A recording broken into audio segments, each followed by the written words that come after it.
Alors ce soir, on va aborder un sujet, un tout petit peu de descendre le son, non? On va aborder un sujet à la fois simple par certains côtés et grave par d'autres, au-delà de l'actualité immédiate. C'est l'actualité au sens large qui est intéressante. Dans leur histoire, le christianisme et l'islam se sont souvent violemment affrontés sous la forme d'une conquête de l'islam sur les territoires chrétiens, puis d'une reconquête sur des terrains devenus musulmans par des chrétiens. C'est intéressant, c'est que l'Empire ottoman, l'Empire du Maroc, enfin, l'islam a abrité des chrétiens avec une certaine servitude, les communautés chrétiennes comme les communautés juives, mais avec souvent plus d'honorabilité que les communautés juives, mais existaient au sein de l'Empire ottoman, mais au sein de certaines communautés musulmanes, avec un rapport de subalternation, mais pas quant à la foi. Et nous sommes aujourd'hui face à une figure historique jusque-là inconnue, qui est que sont les démocraties occidentales qui ont à essayer d'accueillir l'islam, les communautés musulmanes, et qui manifestement n'y arrivent pas. On peut dire que globalement, l'intégration des communautés musulmanes et des musulmans même dans l'Europe est un échec. Il n'y a pas un seul pays européen qui puisse là-dessus donner des leçons à un autre. Il y a du plus et du moins, enfin il y a plutôt du pire et du plus pire, mais on ne peut pas dire qu'il y ait une réussite là-dessus. Et il y a des chances que cet échec, qui n'est pas simplement un échec pour nous, mais qui est aussi un échec pour eux. Alors bien sûr, il y a des musulmans intégrés, il y a des musulmans qui la plupart du temps ont pris une certaine distance et par rapport à la pratique religieuse et par rapport à certaines composantes même de la doctrine commune de l'islam majoritaire en Occident qui est sunnite. Mais ce sont souvent des gens qui ont d'abord une double formation, donc une formation souvent philosophique, en tout cas intellectuelle, marquée par la pensée occidentale, qui essaye de marier les deux. Et en France, on a tout un nombre de ces représentants de cet islamisme, de cet islam libéral, l'islam qui voudrait être éclairé par les Lumières. Ils sont une minorité, il faut quand même le dire. Et donc, voilà. Sans doute qu'une des raisons de cet échec, c'est qu'on n'a pas pris suffisamment au sérieux la question religieuse qui se posait derrière, et qu'à la manière dont a évolué l'Europe dans les 30 dernières années, nous avons pensé que la question est simplement sociologique. Or, on va le voir, l'islam n'est pas d'abord une communauté sociologiquement homogène, c'est d'abord une religion, et que c'est dans sa doctrine religieuse, même si on va voir, elle se présente très différemment de la doctrine chrétienne, c'est dans sa doctrine religieuse que l'on a les clés de compréhension d'une part de son fonctionnement social. Évidemment, la République n'a plus beaucoup l'habitude de s'intéresser à la manière dont la religion ou les convictions religieuses déterminent les fonctionnements sociaux, puisque la République, elle est fondée sur les comportements dans ce qu'ils ont de non religieux. Et donc, c'est intéressant de se poser un peu plus en profondeur la question de savoir ce qu'est l'islam, pas simplement de savoir ses pratiques, mais de le comprendre aussi de l'intérieur. Bien sûr, ça réclame d'avoir un contact, un dialogue avec des gens qui sont musulmans, mais c'est la même chose, c'est comme pour les chrétiens, ça ne suffit pas. Il faut savoir à la fin qu'est-ce qu'il en est des doctrines qui les animent. Parce qu'on peut, avec la même doctrine, tomber sur des gens qui sont des fanatiques dangereux ou des gens parfaitement gentils, mais on ne sait pas où se situe la doctrine, c'est-à-dire où se situe la manière dont la vision du monde de la religion en question pousse plutôt l'ensemble de la communauté vers telle ou telle attitude. Voilà, ça c'est la première chose. La deuxième, c'est que on ne peut pas comparer l'islam et le christianisme simplement sur une base sociologique ou sur une base historique. On est obligé de le faire sur une base rationnelle. Pourquoi ? Parce que l'islam, comme le christianisme, ne sont pas simplement des religions mythologiques qui ont une espèce de vision du monde bricolée au cours de leur histoire, en fonction des fantasmes de leurs fondateurs ou de leurs idées. Mais ce sont des religions qui se sont développées avec l'ère de la raison. Le christianisme est né quand même après la philosophie. l'islam aussi, encore plus, et qui se sont trouvés différemment, d'ailleurs, l'un et l'autre, confrontés à la raison philosophique. Et donc ce qu'on va faire ce soir, c'est de les comparer d'abord sur la base de la raison philosophique, de les soumettre à la question philosophique. Et on va voir d'ailleurs que, encore une fois, leur histoire quant à la relation à la raison n'est pas la même, mais c'est la seule base honnête. Comparer sociologiquement, ça ne veut rien dire quand il s'agit d'une religion. On peut vous donner le nombre de fidèles, on peut vous raconter grosso modo ce que les uns et les autres prétendent, mais ce n'est pas tout à fait sérieux. La question, c'est de savoir ce qu'ils croient de vrai, ce qu'ils croient comme réel. Et est-ce que ce réel qu'ils croient comme réel est, à la lumière de la raison, quelque chose qui est plausiblement réel? C'est quand même ça la vraie question.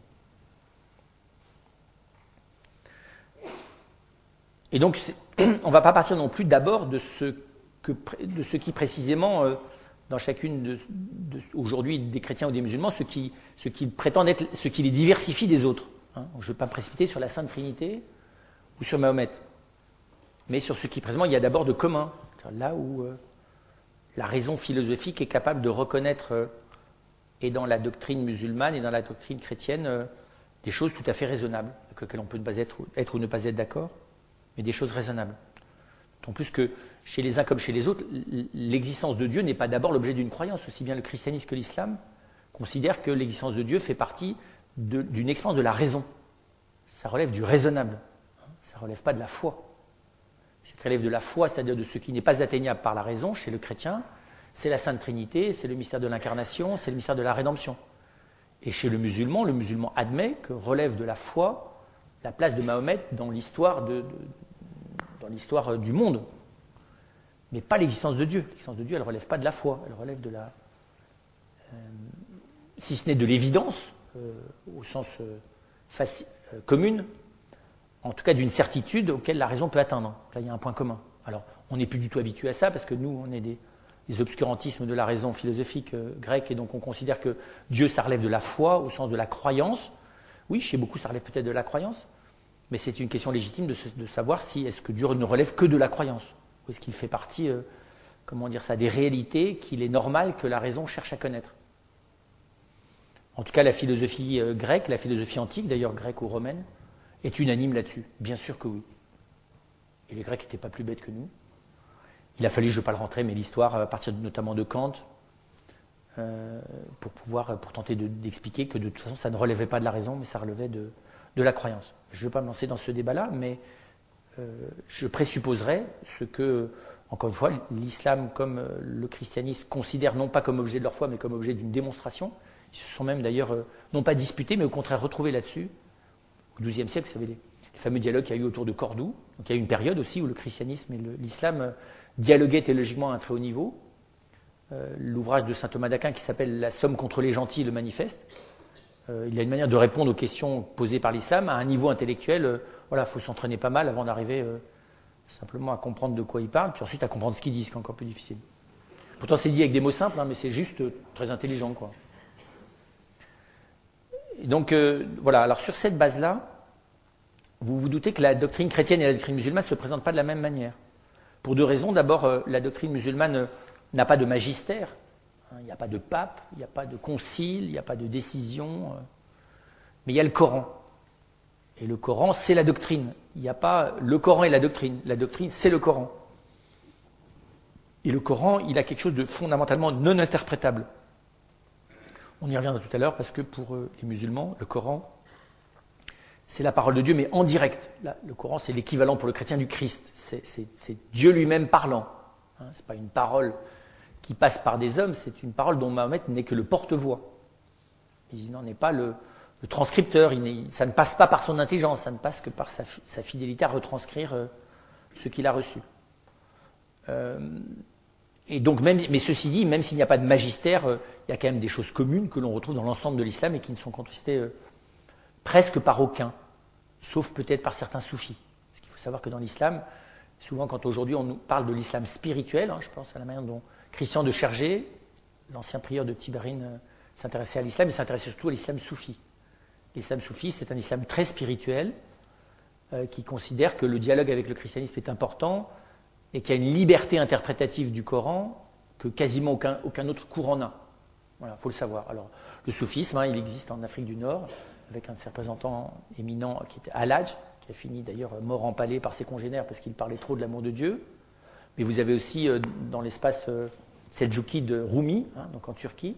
Puis vous avez un autre qui est connu qui est Kabir, qui est un très beau poème, le cabaret de l'amour.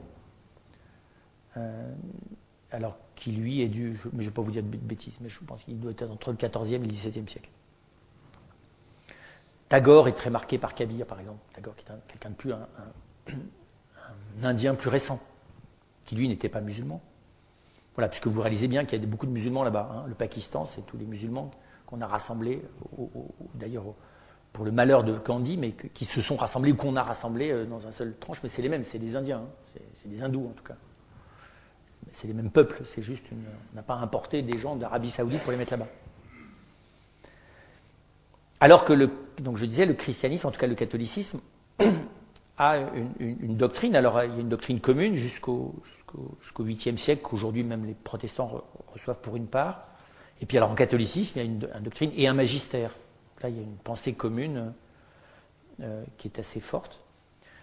Peut-être aussi pour continuer de préciser, le dialogue avec la raison, c'est pas fait de la même manière.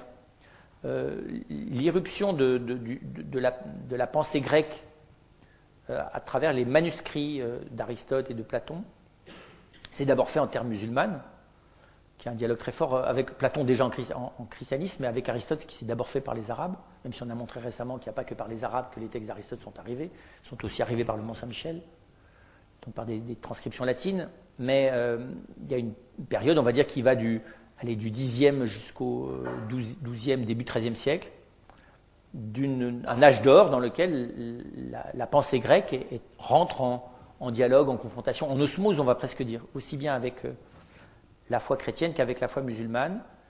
Et l'une et l'autre de ces deux religions dialoguent sur la base de cette philosophie. L'islam, à un moment donné, a cessé ce dialogue rationnel avec la philosophie. Un film de Youssef Chahine qui s'appelle Le banquet qui le montre bien. À un moment donné, les doctrinaires religieux ont décidé que la raison risquait de remettre en cause certaines données de la foi, et donc il y a une cessation du dialogue, une cessation de l'accueil de la philosophie au sein de la doctrine musulmane pour exercer sa fonction critique, parce que la raison, évidemment, elle exerce toujours une fonction critique. Alors qu'en christianisme, jusqu'à nos jours, alors avec des moments, non pas d'éclipse, mais des moments de moindre honnêteté, parce que je pense qu'en catholicisme ou même en protestantisme, il y a une petite période qui va du XVIe au XIXe siècle, dans laquelle on ne peut pas dire que l'accueil de la raison se soit fait avec une complète honnêteté intellectuelle. On a un peu peur de la raison quand même. Mais on peut dire que globalement, le christianisme est quand même marqué par un dialogue permanent avec la raison, y compris sur les questions les plus difficiles comme la Sainte Trinité, en acceptant la fonction critique de la raison. Non pas que la foi se soumette à la raison, mais elle accepte que la raison l'interroge et l'oblige à dire des choses qui ne soient pas irrationnelles, antirationnelles. Pas que le chrétien ait à démontrer sa foi, mais il a, et c'est normal, à montrer que ce qu'il croit n'est pas contraire à ce que l'intelligence lui donne de la réalité. Donc il ne croit pas absurdément les choses. Il ne les croit pas parce qu'elles sont rationnelles, mais ce qu'il croit n'est pas absurde, précisément. Ça a du sens au sens constatable. Ça fait sens, y compris humainement. Ce n'est pas juste une lubie qui est censée ne pouvoir donner de lumière qu'à ceux qui ont fumé des herbes, vous voyez, ou qui ont des hallucinations particulières. Voilà.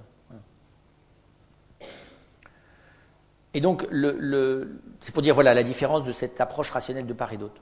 Ensuite, qu'est-ce qu'on peut dire ? Quand il s'agit de Dieu, on peut dire que sur l'essentiel de ce qui est dit de Dieu, et j'accepte de nouveau la Sainte Trinité, parce que la Sainte Trinité, elle n'est pas considérée par le chrétien comme quelque chose qui relève de la raison, mais sur la base de la raison, c'est-à-dire sur la base de ce que l'homme est capable de dire naturellement de Dieu et qui fait partie donc de la foi aussi bien musulmane que chrétienne.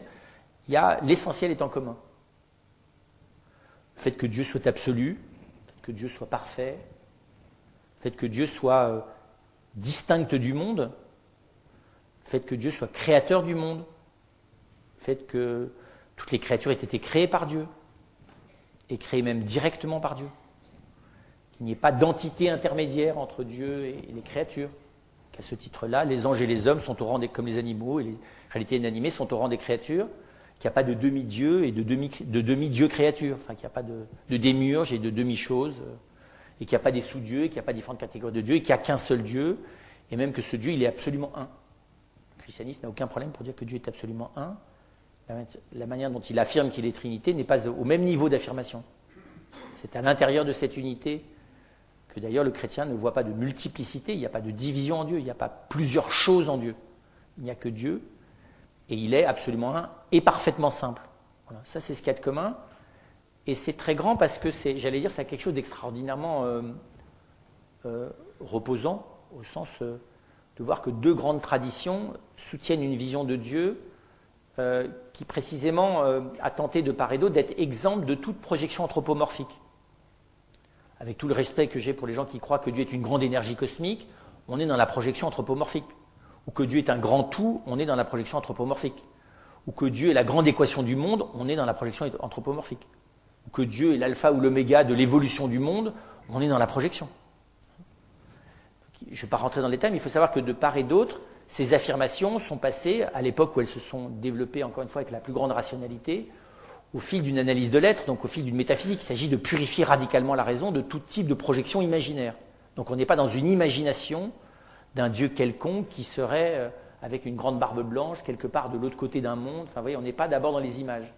On est dans les affirmations métaphysiques, on va dire, qui portent sur l'être des choses et pas sur l'idée qu'on en a. Là-dessus, chrétiens et musulmans admettent que quand on parle de Dieu, on ne parle pas de l'idée qu'on en a, parce qu'on n'a pas d'idée de Dieu. On essaie de dire des choses de lui par voie négative. Donc de Dieu, on dit d'abord ce qu'il n'est pas. On ne peut pas affirmer de manière... On n'atteint pas directement Dieu, pas plus dans une des religions que dans l'autre. Au sens où on en saisirait intellectuellement le contenu, le contour, et dont on pourrait le définir. Donc quand on dit de Dieu qu'il est, on ne le définit pas. C'est la moins mauvaise expression. Qu'il est absolument simple, c'est la moins mauvaise expression. C'est pour dire qu'il n'est pas complexe. Dire qu'il est absolu, c'est dire qu'il n'est pas relatif. Dire qu'il est autre que le monde, c'est de dire qu'il n'est pas mélangé au monde. Dire qu'il est créateur, et de dire que la créature est distincte de lui et qu'il en est source. Voilà, c'est tout. Et d'ailleurs, quand on regarde de près, là aussi, pas plus un islam intelligent que la foi chrétienne ne prétend que les 6 jours de la Genèse nous décrivent la création. Bien sûr que non. On est dans des textes symboliques qui manifestent un ordre, mais qui ne sont pas en train de nous raconter sous forme de caméra ce qui s'est passé au commencement du monde. Affirmation aussi que Dieu gouverne le monde, et que dans cette gouvernance du monde, Dieu a une sollicitude, alors elle n'est pas tout à fait la même de part et d'autre dans les deux religions, mais une sollicitude particulière pour l'homme. Ce qui veut dire aussi que il y a une distance infinie entre la créature et Dieu, et que est au cœur de la vocation de la créature la reconnaissance de cet absolu de Dieu. Alors là, il y a une petite nuance, c'est-à-dire que c'est vrai dans le christianisme que l'adoration est au centre de la foi chrétienne, mais c'est peu explicité dans l'histoire du christianisme, parce que le christianisme dit beaucoup d'autres choses sur la relation à Dieu, on y reviendra. Par contre, dans l'islam, c'est le cœur de la relation à Dieu. L'adoration, c'est la vocation humaine. Il y a même d'une certaine manière qu'une seule vocation humaine, c'est l'adoration. C'est ce qui fait d'ailleurs la force religieuse de l'islam. Je pense qu'aucune religion, d'ailleurs, n'affirme aussi fortement, de manière aussi centrale, aussi exclusive et aussi unique, l'adoration comme le centre de la vie de l'homme, le cœur de la vie humaine. La raison d'être de l'homme, c'est de rendre hommage à Dieu par l'adoration. C'est pas de construire des maisons, c'est pas d'abord d'avoir une famille, c'est pas de changer, sûrement pas de changer le monde, c'est de reconnaître Dieu. Et que si l'homme a à faire d'autres choses, il a tout à faire en vue de cet acte de reconnaissance. Alors là, il y a une différence. C'est qu'en terre chrétienne, l'adoration est une entrée en relation. Vous voyez, je ne sais pas comment dire ça. L'adoration, c'est la manière dont je me mets face à Dieu. Et même parce que, alors évidemment, parce que Dieu me dépasse, je n'ai jamais fini d'entrer en sa présence et de reconnaître sa grandeur, bien sûr. Ça fait partie du fond de la vie chrétienne, même si, encore une fois, on interviewerait beaucoup de chrétiens, de catholiques contemporains, on leur dirait, mais quelle est la place de l'adoration dans votre vie? Quelques-uns vous parleraient de l'adoration du Saint-Sacrement, au mieux. Beaucoup vous diraient qu'ils ne comprennent pas tout à fait très bien la question et qu'ils ne sont pas musulmans. D'accord? Donc pour nous, l'adoration est identifiée, ce qui n'est pas tout à fait bon signe pour la santé spirituelle chrétienne, mais bon, c'est une autre question. Pour nous, l'adoration n'est pas... on l'identifie à l'islam, au geste de prosternation collective, publique. Hein. C'est pour ça qu'aussi l'adoration a énormément d'importance publiquement. Parce que c'est une manière de rendre hommage collectivement et publiquement, politiquement, socialement à Dieu. La communauté humaine, elle n'a de sens que comme communauté musulmane, c'est-à-dire comme rendant gloire à Dieu et l'honorant par l'adoration. C'est ça le vrai sens de la communauté humaine. Bon, et moi je pense que, alors avec la différence que je viens de vous indiquer, que c'est une des explications, enfin c'est un des éléments clés de compréhension de la communauté musulmane. Vouloir que cette communauté ait d'autres fondements et d'autres finalités que l'adoration, c'est juste se tromper. Elle peut faire d'autres choses, mais j'allais dire, c'est, comprenons bien, c'est périphérique. De la même manière que l'homme peut faire un certain nombre de choses, mais c'est périphérique par rapport à l'adoration. À la fin, on en revient toujours là. Voilà. Alors, je reviendrai, ça n'est pas le cas du christianisme, qui la considère comme fondamentale, mais qui ne la considère pas comme le dernier mot de la relation entre Dieu et l'homme. Et donc, on voit que si on la prend dans si on prend l'adoration dans ce qu'elle a de commun en christianisme et en islam, elle est de considérer que la dignité de l'homme, l'homme n'est adulte, l'homme n'est vraiment dans sa dignité spirituelle, et l'homme ne sait qui il est par rapport aux autres qu'à partir du moment où il est devant Dieu.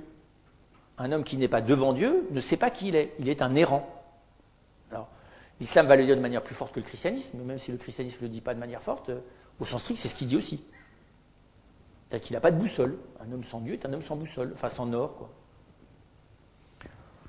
Et donc, il y a là, on peut le dire, quelque chose de fondamentalement commun, et qui, alors si on pousse aussi les choses, hein, est le fondement peut-être d'un défaut commun, qui peut d'ailleurs des fois devenir un défaut grave, et en même temps d'une grande richesse commune. Le défaut commun, c'est celui de l'intransigeance envers ceux qui ne croient pas en Dieu, ou ceux qui ne se posent pas la question, ou envers ceux qui concluent que Dieu n'existe pas. C'est très difficile de savoir si l'intransigeance elle est structurelle à l'islam. Je ne pense pas qu'elle soit structurelle au christianisme. Hein, le Concile Vatican II là-dessus a mis un point clair sur la question. Il ne s'agit pas pour le croyant, y compris et notamment pour le chrétien, d'agresser ou de considérer que n'a pas voix au chapitre celui qui n'a pas la foi et même celui qui est athée, c'est-à-dire celui qui pense réellement, honnêtement, non seulement qui ne sait pas ce qu'est Dieu, enfin pas qui dit je ne sais pas, c'est l'agnostique, mais qui dit j'ai la quasi-certitude, parce que l'absolue certitude, ça ne serait pas intelligent, mais j'ai la quasi-certitude que Dieu n'existe pas. Comme par exemple Michel Onfray. Et donc, alors qu'en islam, c'est plus difficile de savoir est-ce que l'athée, y a-t-il une place pour le respect de l'athée? C'est très difficile. En le considérant comme un ignorant, invincible. Vous voyez, comme quelqu'un qui est dans l'ignorance et qui n'arrive pas à vaincre son ignorance, c'est possible. Enfin, mais sûrement pas comme quelqu'un auquel il faut reconnaître la légitimité de l'affirmation intellectuelle, au même titre que celle du croyant. Ça, je ne pense pas qu'un musulman le dirait. Mais, donc ça, c'est le défaut commun, c'est le risque d'intransigeance. Par contre, positivement, ce qui est très beau, c'est de voir comment est-ce que les mystiques, alors pour le coup, très souvent dans le soufisme, hein, mais aussi dans le christianisme, vont parler de cette extraordinaire à la fois difficulté, et en même temps grandeur, et en même temps importance de la recherche d'un vis-à-vis avec Dieu. D'un face-à-face presque. Il y a dans l'islam soufi, par exemple, une soif, une quête intérieure, de descendre jusqu'à la profondeur de l'homme, là où il est face à quelque chose qui le dépasse infiniment. Donc il y a une grandeur dans la quête, une grandeur dans la recherche, et qui se veut une grandeur dans la recherche et dans la quête qui n'est pas simplement personnelle, mais qui est au service de l'humanité entière. Puisque c'est chercher à atteindre l'étoile polaire, à atteindre le nord, qui permet à l'ensemble de l'humanité et à chaque personne humaine de s'orienter. Donc il y a une vocation du mystique, si vous voulez. Alors qui n'est pas tout à fait la même, encore une fois, en christianisme et en islam, mais il y a un fond commun, c'est celui que je suis en train de souligner. Ensuite, à un niveau rationnel, on peut dire que... Alors, on voit aussi du coup que la responsabilité centrale de la personne humaine, elle se situe dans la relation à Dieu. C'est-à-dire que l'homme regarde son prochain éclairé par la relation qu'il a à Dieu. Voilà, je pense que jusque-là, on peut dire qu'il y a des éléments communs. Ensuite, la différence, Et je ne vais pas d'abord parler encore une fois, du mystère du Christ. Mais la différence, c'est que le chrétien, lui, considère que cette relation métaphysique de l'homme à Dieu, que l'homme soit croyant ou non d'ailleurs, elle est constitutive, cette relation, celle du créateur à la créature, encore une fois, n'est que la base d'une relation qui, elle, est une relation de gratuité, une relation d'alliance, qui est une relation d'amour, qui est une relation éthique, qui n'est pas une relation métaphysique. Donc une relation dans laquelle la liberté est engagée, et dans laquelle la liberté n'a pas à se... Comment dire ça la recherche même de Dieu fait partie de sa liberté, d'accord, comme dans une relation humaine. Et où, c'est pas pour rien, puisque dans l'Évangile, le Christ compare la relation à Dieu à une relation d'amitié, ce qui est impensable pour un musulman, puisque Al-Hadj, je vous le rappelle, a été condamné à mort parce qu'il commençait à dire des choses comme ça. Une relation d'époux et d'épouse, comme le dira, le Cantique des Cantiques parle de ça entre le peuple d'Israël et Dieu, mais enfin parle quand même de relation d'époux et d'épouse, de l'analogie de l'époux et de l'épouse, ce que va reprendre le christianisme, dans l'Apocalypse par exemple, ou Paul. Et donc il y a là quelque chose d'un autre type de relation, qui fait que la vocation du chrétien, si elle est fondamentalement de reconnaître la grandeur de Dieu, et dans un deuxième temps de vivre de lui, ce qui est complètement impensable pour un musulman. On ne vit pas de Dieu, on vit face à Dieu, on se soumet à Dieu.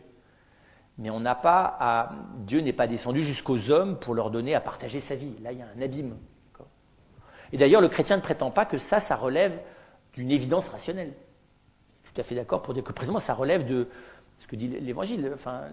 Entend celui qui veut bien l'entendre ou celui qui essaye de l'entendre, mais ça ne s'impose pas d'évidence. La scrutation du monde et de la personne humaine ne nous fait pas découvrir avec obligation que la relation entre Dieu et les hommes est une relation d'amour. Au contraire, il y a plein de questions qui vont plutôt dans le sens, il y a plein de constats qui vont plutôt dans le sens inverse. Parce que, en tout cas, des gens disent avec raison d'ailleurs que s'il y avait une relation d'amour, les choses ne seraient pas comme elles sont et que Dieu se serait chargé depuis très longtemps, étant donné qu'il est tout puissant. Et que donc sur le modèle de la toute-puissance humaine, il est censé faire ce que font à la fois les pompiers, la gendarmerie, les services sociaux, les services fiscaux, l'État, les prêtres, les accompagnateurs spirituels, les thérapeutes, les médecins et les urgentistes. Et que donc évidemment, Dieu étant nécessairement tout ça, s'il est Dieu et qu'il est tout-puissant, et ne faisant manifestement pas grand-chose de tout ça, et même quasi rien, il n'est sûrement pas dans une relation de sympathie bienveillante envers nous, si c'est de manière très condescendante et très lointaine. Voilà. Ce qu'on comprend quand on reste à un niveau d'un catéchisme simpliste, je ne parle pas de la souffrance qu'on a devant le mal, mais quand on commence évidemment à dénier la représentation qu'on se fait de Dieu, ce qui est plutôt bonne santé, parce que les représentations de Dieu, vaut mieux les nier parce qu'elles sont fausses. Et donc, c'est clair que pour le chrétien, ça ne relève pas ça de la raison. Mais, encore une fois, sa manière même d'envisager la relation avec son Créateur est teintée tout entière par cette relation-là. Par cette relation, on va dire, d'intimité. Une relation amoureuse, quoi. D'intimité, qui est entre l'intimité entre un enfant et ses parents, l'intimité entre un ami et son ami, entre un maître et son disciple, entre une épouse et son époux. Enfin, vous voyez, les formes d'intimité qui peuvent exister dans la vie humaine. Et qu'il faut d'ailleurs, avant de pouvoir en parler théologiquement, purifier, là encore, de toute projection anthropomorphique. Ce qui est à la fois plus facile et plus difficile quand il s'agit de l'amour. Plus facile parce que quand on est amoureux, on imagine plein de choses, mais plus difficile, donc, mais plus facile aussi parce que dès qu'on aime un peu plus profondément, on sait qu'on ne sait plus rien, et de soi et de l'autre, et donc finalement ça devient plus facile d'en parler à propos de Dieu. Les gens qui aiment vraiment arrêtent d'en parler et essayent d'en vivre, et c'est pas ça, ça les dépasse un peu, et d'ailleurs c'est pas si commode que ça à vivre. Dans la relation à autrui, c'est pas très facile de savoir, de romantiser grand chose, quoi. On romantise les choses tant qu'on n'y est pas, quoi. Mais une fois qu'on y est, on les romantise moins. On essaie de les vivre. C'est un peu la même chose avec Dieu, si vous voulez. Ce qu'on voit, je dis ce que dit saint Paul. Et donc, alors ce qui est intéressant, et là où je reviens au débat avec l'islam, et la confrontation avec l'islam est importante, c'est précisément quelle est la conduite de Dieu sur les hommes.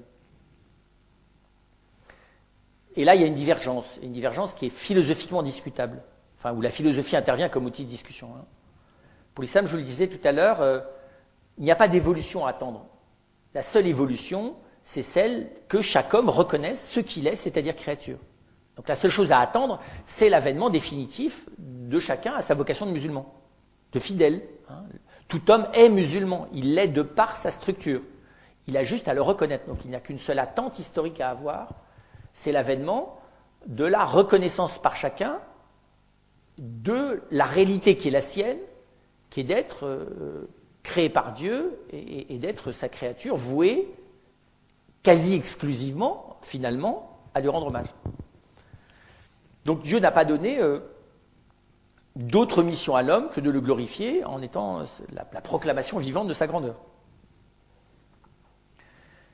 Et l'islam, y compris dans sa phase rationnelle, c'est Henri Corbin qui a très bien expliqué ça dans l'encyclopédie philosophique de la Pléiade. Il y a un très très beau développement de ce grand philosophe de l'islam qui montre très bien les convergences à quelques nuances près entre les philosophes théologiens ou les théologiens philosophes de l'islam du Xe au XIIe siècle, et qui montre que le propre de la créature humaine, c'est d'être un quasi-néant.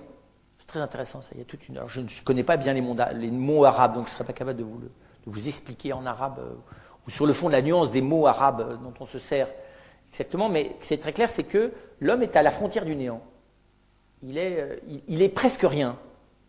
Et ce presque rien, la grandeur de ce presque rien est du coup de pouvoir manifester l'absolument tout, qui est Dieu. C'est très impressionnant. Donc l'homme n'a presque pas de consistance. Oui, il a une liberté, mais sa liberté, elle est elle-même presque rien. Et donc sa vie est comme celle d'une étincelle qui manifeste la lumière, d'être une étoile qui manifeste la lumière, mais il est tout juste sorti du néant. Il est suspendu à la volonté de Dieu. Alors, il n'y a pas une dramaturgie de ça, mais presque. Il y a quand même un rapport de crainte très très fort à cette volonté de Dieu qui nous maintient encore une fois au bord de l'être et au bord du néant. Il y a en terre chrétienne, chez certains mystiques, ça met très carte, mais même à d'autres, cette espèce de vertige devant l'infini de l'être divin et la pauvreté de l'être humain, encore une fois, l'extraordinaire pauvreté métaphysique de l'être humain, comme de l'être angélique d'ailleurs. Mais voilà, on ne peut pas dire que ça fait tradition dans tout le christianisme. Tout le christianisme, le chrétien, la créature humaine, elle a une consistance, elle est au contraire considérée comme un vis-à-vis, même presque comme un partenaire, puisqu'elle est finie par être considérée comme quelqu'un dont Dieu, dans le Christ, attend qu'il devienne son ami. Donc c'est très extrême. Et donc il y a là une grande différence qui disparaît si on regarde uniquement l'être, mais qui réapparaît dès qu'on regarde la personne. La personne est essentielle en christianisme. Elle a une consistance, et pas seulement une consistance vis-à-vis de Dieu, mais elle a aussi une consistance évidemment essentielle vis-à-vis de l'autre. Et se joue entre les personnes humaines et se joue entre Dieu et les personnes humaines, et donc dans la communauté humaine. Des choses qui ne relèvent pas que de l'adoration ou que de la question de Dieu, mais qui relèvent du bien que les créatures humaines peuvent se faire les unes envers les autres. Et pour en parler autrement, d'une paix de diffusion de l'amour et du bien. Il y a une logique de diffusion du bien. Non pas évidemment que l'islam soit contre la diffusion du bien, mais ce bien il est toujours finalisé par l'adhésion à cette vérité profonde et unique qu'est la grandeur de Dieu. Donc là, il me semble qu'il y a des accents, ce pas des différences absolues, mais c'est des accents qui finalement changent énormément de choses. Parce que la manière d'envisager la liberté, d'envisager la responsabilité, d'envisager l'autonomie, d'envisager les actes que je pose, d'envisager la place d'autrui dans ma vie ne sont pas les mêmes. Et je pense que ça est clair quand on dialogue avec un musulman, de voir son positionnement humain. Et donc s'il y a une communion dans la grandeur religieuse, qui d'ailleurs, vous le savez peut-être, une des raisons pour lesquelles l'islam n'a pas de mal à mépriser l'Occident dans sa forme contemporaine, parce que pour lui, l'Occident dans sa forme contemporaine, c'est un monde qui a complètement perdu le Nord, et qui n'est même plus dans sa dignité humaine élémentaire, puisqu'il a éliminé, non seulement il ne croit pas en Dieu, mais en plus il a éliminé la question de Dieu et qui se préoccupe essentiellement d'autre chose. C'est très difficile pour un musulman, il n'a pas besoin de propagande pour avoir sous les yeux, à la lumière évidemment de cette doctrine, de l'effondrement infrahumain de l'Occident tout entier. Alors ça engendre, oui, pas du mépris, mais ça peut engendrer à la frontière du mépris, et surtout un peu de condescendance et de fierté, si vous voulez, qui n'est pas... c'est pas une fierté de gens qui viennent de la campagne et qui montrent qu'ils ont des beaux muscles, vous voyez, je sais pas comment dire, c'est une fierté religieuse, elle est beaucoup plus profonde. Et de bien sentir d'ailleurs, ce qui est malheureusement vrai, c'est qu'effectivement les personnes humaines ne sont pas regardées dans la lumière de Dieu. Elles ne sont pas considérées cette lumière-là. Alors, inversement, on pourrait dire que le risque de l'islam, c'est du coup de minimiser aussi ce qui se passe entre les personnes. Pas simplement entre l'homme et la femme, mais entre les personnes de manière générale. Et de n'avoir qu'une seule mesure du jugement de ce qui se passe entre les personnes, c'est précisément leur fidélité à la religion. D'accord ? Et pas tellement l'honnêteté de leur relation. Alors, bien sûr, l'islam prône, vous le savez, parmi les 5 piliers, l'aumône, l'aide aux pauvres. Et bien sûr que l'islam n'est pas contre les vertus.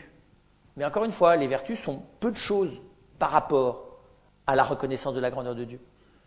Et donc, il n'y a pas besoin, pour être un musulman fidèle, que de pratiquer beaucoup les vertus. Faire le ramadan, ça demande un peu de vertu, en tout cas jusqu'au coucher du soleil. Il faut aller à la Mecque, enfin, ou en tout cas vouloir y aller une fois dans sa vie, ou y envoyer quelqu'un à sa place, mais normalement essayer d'y aller soi-même. Il faut proclamer le nom de Dieu, réciter la prière, faire l'aumône aux pauvres, et puis c'est tout. Le christianisme, à côté de ça, est très compliqué. Vous voyez, toute une espèce de, comment vous dire ça, d'arborescence des vertus et du péché, vous voyez, qui fait que le chrétien, il analyse la totalité, enfin, dans sa phase maladive, dans sa phase de bonne santé, il n'analyse pas tout le détail de ses actes, mais il essaye que ce qu'il vit vienne irriguer l'intégralité de ses actes. La vocation chrétienne, elle est une vocation à l'intégralité, positivement. Donc, alors la caricature, c'est le 19e qui va venir vous accuser de péché sur le moindre petit détail de la manière dont vous ne tenez pas bien votre cuillère, ou je ne sais pas trop quoi, vous n'avez pas exactement dit la formule de politesse, je caricature, mais à peine. Voilà. Là, on est simplement dans la pathologie collective, ça n'a rien à voir avec l'évangile et le christianisme, mais c'est le revers pathologique, on va le dire, de quelque chose de positif, qui est ce souci d'une exhaustivité de la diffusion du bien. D'accord ? D'une vocation à l'intégralité de la transformation de la personne. À condition qu'on accepte d'ailleurs que cette transformation, elle n'est jamais complètement possible totalement en un être, et que, voilà, on n'en voit qu'un bout en chacun, et c'est que la synthèse de tout ce qui donne quelque chose d'intéressant, mais qu'évidemment, même si on est appelé à être transformé, si la personne humaine en christianisme est appelée à être transformée intégralement par le bien, elle n'a pas l'illusion de pouvoir l'être totalement sur la terre, voilà, normalement. Et donc, encore une fois, on voit bien là deux accents mis très différemment sur la manière, vous voyez bien, d'engager sa responsabilité, d'engager son autonomie, de même vivre sa vie intérieure. Eh bien, c'est pas la même vie intérieure que d'être tout entier tendu vers la proclamation intérieure, interrelationnelle, collective, publique, politique, planétaire de la grandeur de Dieu, ou d'être dans une tentative de se laisser éclairer de l'intérieur par la présence de Dieu pour y discerner quel est le bien le plus grand que l'on puisse faire. Ce n'est pas tout à fait la même démarche. Elles ne s'opposent pas, mais elles impliquent des actions qui peuvent virer à la contradiction. Voilà.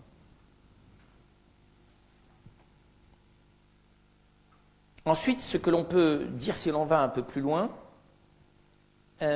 c'est que et là on commence à voir arriver les zones de conflit. Là j'ai parlé des différences, mais on va voir qu'il y a aussi des zones de conflit entre christianisme et islam. La première, c'est évidemment, c'est sur la parole. Alors là, c'est peut-être pas d'abord avec le christianisme, mais c'est avec même le philosophe a des problèmes avec ce que le musulman dit de la parole de Dieu. Pourquoi ? Parce que le chrétien dit que la parole, comme le juif, dit que la parole de Dieu a été écrite par des hommes inspirés, mais elle a été écrite par des hommes avec leur intelligence, avec leur manière de comprendre, que ces textes sont traversés par un souffle, par une lumière, par une profondeur, par une sagesse qui excède ceux qui les ont rédigés, mais qui passe par ce qu'ils ont pensé et rédigé. D'accord ? Donc c'est analogue à l'inspiration artistique, sauf que l'inspiration artistique, elle n'est pas nécessairement porteuse d'une sagesse spirituelle et religieuse, alors que là, le judéo-christianisme considère que la parole, ce qu'il considère chez les juifs et chez les chrétiens comme la parole de Dieu, est infailliblement, non pas au sens où tout ce que dit les textes est historiquement juste, mais infailliblement, c'est-à-dire qu'elle est toujours traversée par une sagesse qui excède simplement une sagesse religieuse. Et donc ça laisse intégralement la matière humaine qui constitue le texte.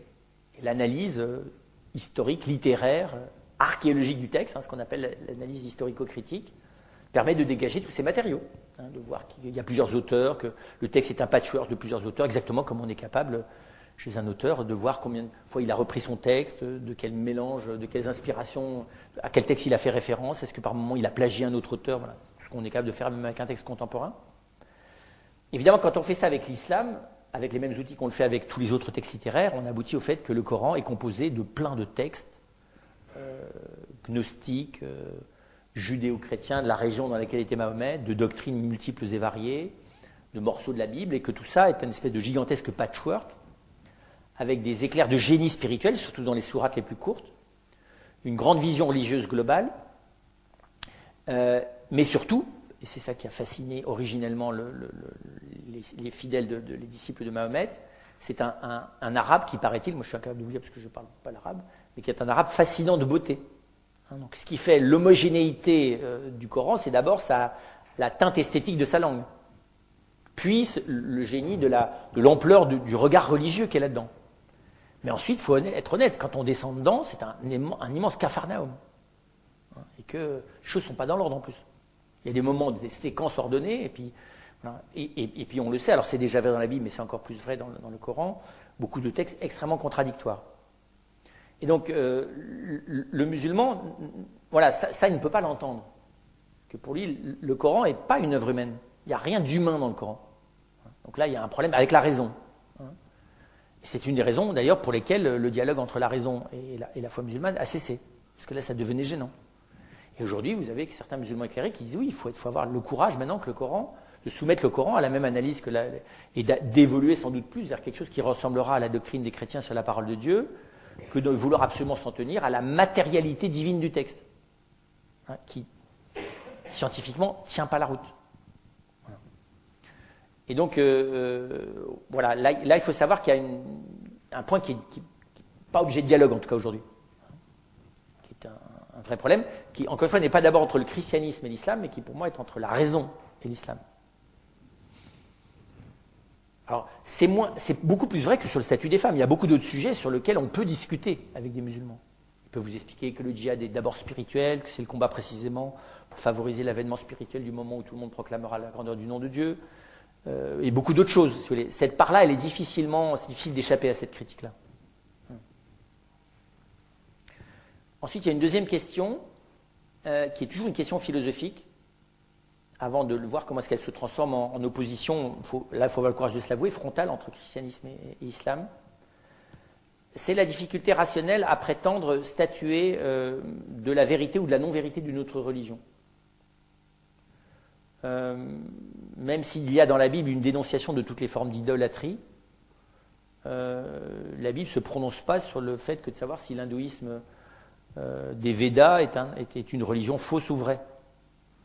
Le problème, c'est que l'islam se prononce sur la non-vérité d'une part de la doctrine chrétienne. Voilà. Ça aussi, c'est incontournable. Le fait qu'il est faux d'affirmer que le Christ est le Fils de Dieu, la Sainte Trinité, j'en parle même pas, mais ça ne me gêne pas. Et surtout, le sceau de la révélation, c'est Mahomet. C'est-à-dire que le Christ lui-même était dans l'attente de Dieu. Et que donc, le dernier mot de Dieu, c'est Mahomet. Et que toute chose s'achève avec Mahomet. Qu'il n'y a plus rien à attendre après Mahomet. Si ce n'est la reconnaissance de ce que Mahomet lui-même a reconnu, a été envoyé par Dieu pour reconnaître de manière définitive, et sur lequel le reste de l'humanité doit désormais s'aligner. On peut avoir cette foi-là, ce qui est gênant, je dis, c'est qu'elles prétendent invalider la croyance, enfin la foi d'un autre, sans passer par une base rationnelle. C'est ça qui est plus gênant. Voilà. Donc là, il y a un problème qui est toujours celui de la raison. A-t-on le droit, sans être taxé de malhonnêteté, de pouvoir affirmer sans démonstration rationnelle la non-validité d'une autre religion? Une grande question. Peut-on raisonnablement faire ça? Il me semble, comme philosophe, qu'on ne peut pas faire ça. Pas plus que le christianisme ne peut critiquer qui que ce soit sans le faire par le fil de la raison. Je ne vois pas au nom de quoi le christianisme pourrait critiquer quoi que ce soit ou qui que ce soit sans le faire par la raison. D'accord. Pour la bonne raison que le reste n'appartient pas aux chrétiens. Vous voyez, la révélation, c'est Dieu.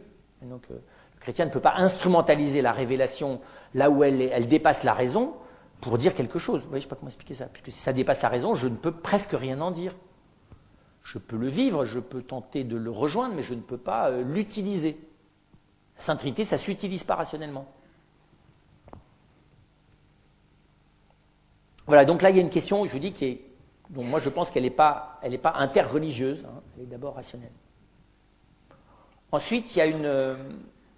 alors, on pourrait dire, hein, et c'est une question délicate, et c'est tout à fait vrai, le christianisme pendant un temps a semblé faire exactement la même chose avec l'islam, avec le judaïsme. Hein, c'est-à-dire que le christianisme de nos arrière-grands-mères, et pour être clair, le christianisme des premiers siècles après Jésus-Christ jusqu'au christianisme de 1960, et qu'un christianisme qui prétend être capable de juger de ce qui est vrai et pas vrai dans la religion juive. D'accord ? Je trouve que le Concile Vatican II là-dessus est revenu à ses sources. Enfin, alors heureusement, l'Église s'était jamais prononcée de manière formelle dans cette matière-là. Hein. On peut dire que la grande tradition chrétienne, c'est quand même que les Juifs se sont trompés, qu'on a raison, pour faire court. Voilà. L'intérêt du Concile, c'est d'avoir remis les pendules à l'heure là-dessus, et puis d'avoir réouvert cette grande question qui est que le chrétien, normalement, ne peut pas avoir de discontinuité entre la révélation juive et la révélation chrétienne. Il peut y avoir des divergences sur la période après le Christ, sur les débats entre les juifs et les chrétiens, ça, c'est autre chose. Et la religion juive dans ses bases, qui est la religion qui est donnée dans la première alliance, encore une fois, normalement en terre chrétienne, elle n'est pas critiquable sous la forme d'un jugement qui l'invaliderait. Ça n'a pas de sens. Parce qu'on n'a pas encore tout à fait tous compris. Je parle des chrétiens. Voilà, et donc, alors ensuite, on pourrait dire oui, mais il y a des débats plus profonds entre l'islam et le christianisme. C'est sur la Sainte Trinité. Moi, je pense que c'est un non-débat. Parce que d'abord, les gens qui sont capables de débattre sur la Sainte Trinité chez les chrétiens, chez les musulmans, moi, je les attends, si vous voulez. Déjà, chez les chrétiens, entre nous, on a du mal à débattre de la question. D'accord. Les gens qui s'y sont essayés, d'ailleurs, dans le monde contemporain, reconnaissent tous qu'ils ne sont pas encore réussi à faire mieux que le Moyen-Âge. Donc, non, si, effectivement, il faut rassurer le musulman sur le fait que, comme le juif, mais le juif, il sait ça, que effectivement il n'y a pas trois dieux et que les trois personnes divines, c'est pas trois dieux, très bien, ça on peut l'affirmer, mais je ne suis pas sûr qu'il y ait un débat là-dessus. Par contre, je pense qu'il y a un vrai débat sur le mystère de l'incarnation, là c'est sûr. Vous comprenez, la Sainte Trinité, c'est pas de l'accessible. Donc, je vais discuter là-dessus. Laissons ça aux mystiques et aux saints. Et les mystiques sont un peu plus humbles dans leurs propos sur ces questions-là. Ce qui ne veut pas dire qu'il ne faut pas qu'il y ait une réflexion chrétienne sur la Sainte Trinité. Je ne suis pas en train de dire que tout c'est absurde, mais c'est pour dire que, à mon avis, ce n'est pas un débat essentiel. Par contre, l'incarnation, si. Pas simplement pour s'attacher au fait que dans le christianisme, le Verbe s'est fait chair et Dieu s'est fait homme, mais derrière, à cause de la proximité ou non qu'il y a entre Dieu et l'homme, du type de relation. Ça ne veut pas rien dire que Dieu soit allé jusqu'à se faire chair, comme manière d'être de Dieu. Donc il y a quelque chose, on va dire, sur le lien entre justice et amour en Dieu, qui n'est pas tout à fait le même. Et qu'il y a, si le chrétien comprend véritablement sa foi, quelque chose d'ultime de l'amour en Dieu, d'excessif, de démesuré, on va dire.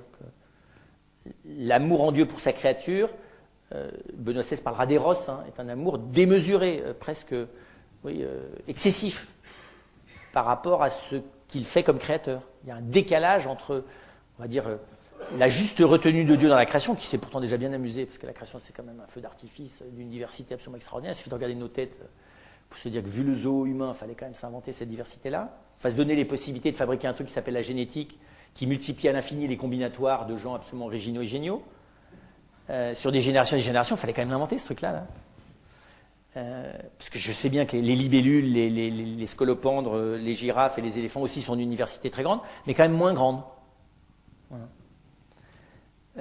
Et donc, mais précisément là-dessus, le christianisme, à cause du mystère de l'incarnation, va affirmer qu'il y a bien plus que de l'exubérance créative et de la grandeur, si vous voulez. Il y a juste de l'excès, j'allais préciser, de la déraison. Voilà. Presque. Enfin, pas presque, carrément. C'est pas anti-raisonnable, si vous voulez, mais c'est déraisonnable. Voilà. Et donc là, il y a une vraie question, et puis il faut le savoir aussi. La deuxième grande différence, c'est sur le salut. En islam, on n'est pas sauvé. On est dans une doctrine qui ressemble à la gnose. C'est-à-dire que le travail du croyant, dans l'islam classique, je ne parle pas des soufis là encore, mais dans l'islam classique, c'est de parvenir à vivre de la vérité qu'est Dieu. Enfin, de la vérité sur Dieu, pardon. Donc il s'agit d'accéder à un niveau de connaissance. C'est un accès à la connaissance. Il n'y a pas de choses à sauver, il n'y a pas de péché à pardonner. Dieu peut pardonner, mais l'enjeu de la vie musulmane, ce n'est pas le pardon. Dieu est miséricordieux, ça on le sait, mais Dieu est d'abord juste. Et la vie se joue moins entre la miséricorde et la justice que la fidélité à être en permanence une proclamation vivante du nom de Dieu. Et donc il y a là oui, on n'a pas à vivre du fait qu'on est sauvé, on n'est pas sauvé par amour. Dieu fait miséricorde, c'est pas toujours facile de savoir dans la doctrine musulmane qu'est-ce que c'est que Dieu qui fait miséricorde. Mais Dieu est aussi juste, et il n'y a pas de grand développement commun sur le lien entre cette justice et cette miséricorde, mais la vie humaine ne consiste pas, elle consiste, si vous voulez, à revenir à la perfection originelle, à revenir à la pureté originelle. Adam et Ève sont les premiers musulmans. ceux qui adoraient parfaitement Dieu. Et la vocation du musulman est de revenir à cette manière parfaitement pure d'adorer originellement Dieu. Donc il s'agit, l'avenir, c'est le moufti de Bordeaux qui nous disait ça dans un colloque qu'on avait fait sur politique et religion. Il nous disait, pour le musulman, l'avenir, c'est le retour à l'origine. Je trouve ça très fort. Hein. L'avenir, c'est l'origine, c'est le retour à l'origine. Donc il ne s'agit pas d'aller devant, il ne s'agit pas de vouloir construire, il ne s'agit pas de progresser, il s'agit de revenir à l'origine. C'est ce qui explique aussi une certaine sobriété, frugalité de l'islam quand il a quelque chose de spirituellement grand. Hein. On n'a pas à développer les choses. On a au contraire à se concentrer sur l'essentiel, à revenir à l'essentiel, à l'intégralité ou à l'intégrité originelle. Et d'ailleurs, le pèlerinage à la Mecque a un sens comme ça. En allant à la Mecque, on fait une démarche de retour à l'origine, à son origine, qui est Dieu.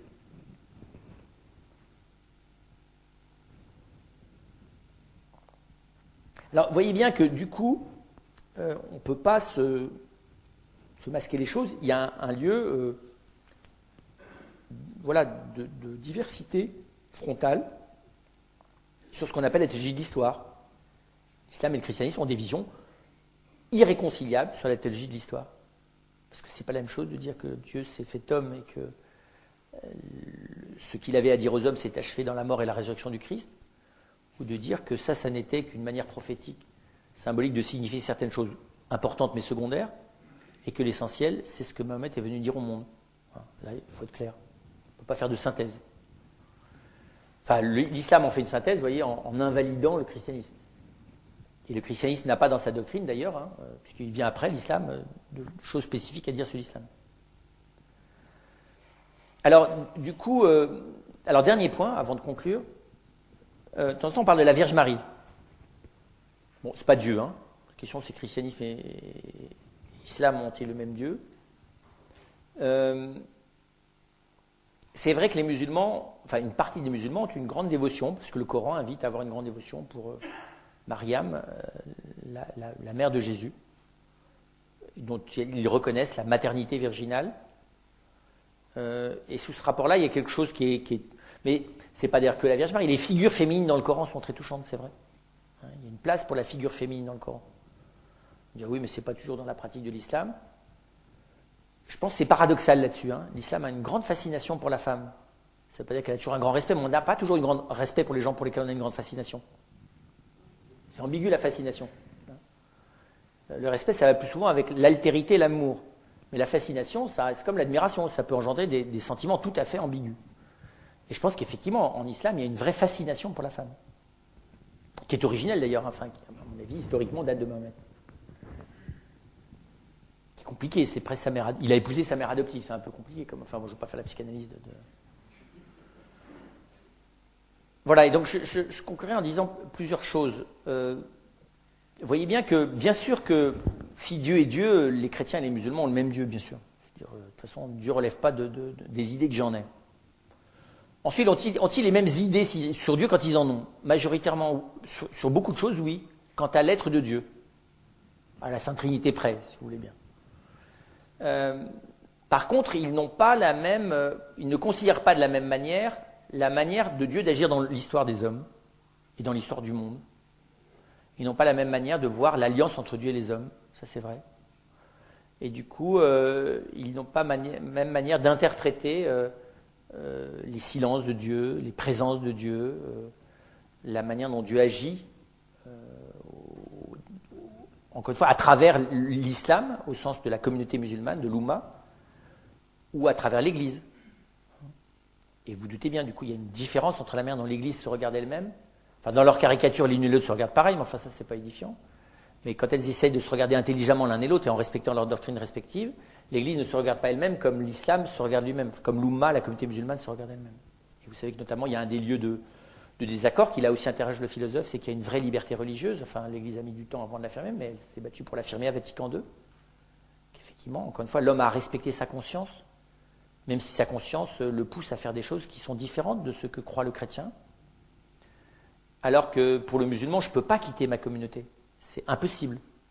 Là, c'est de l'ordre de la trahison absolue.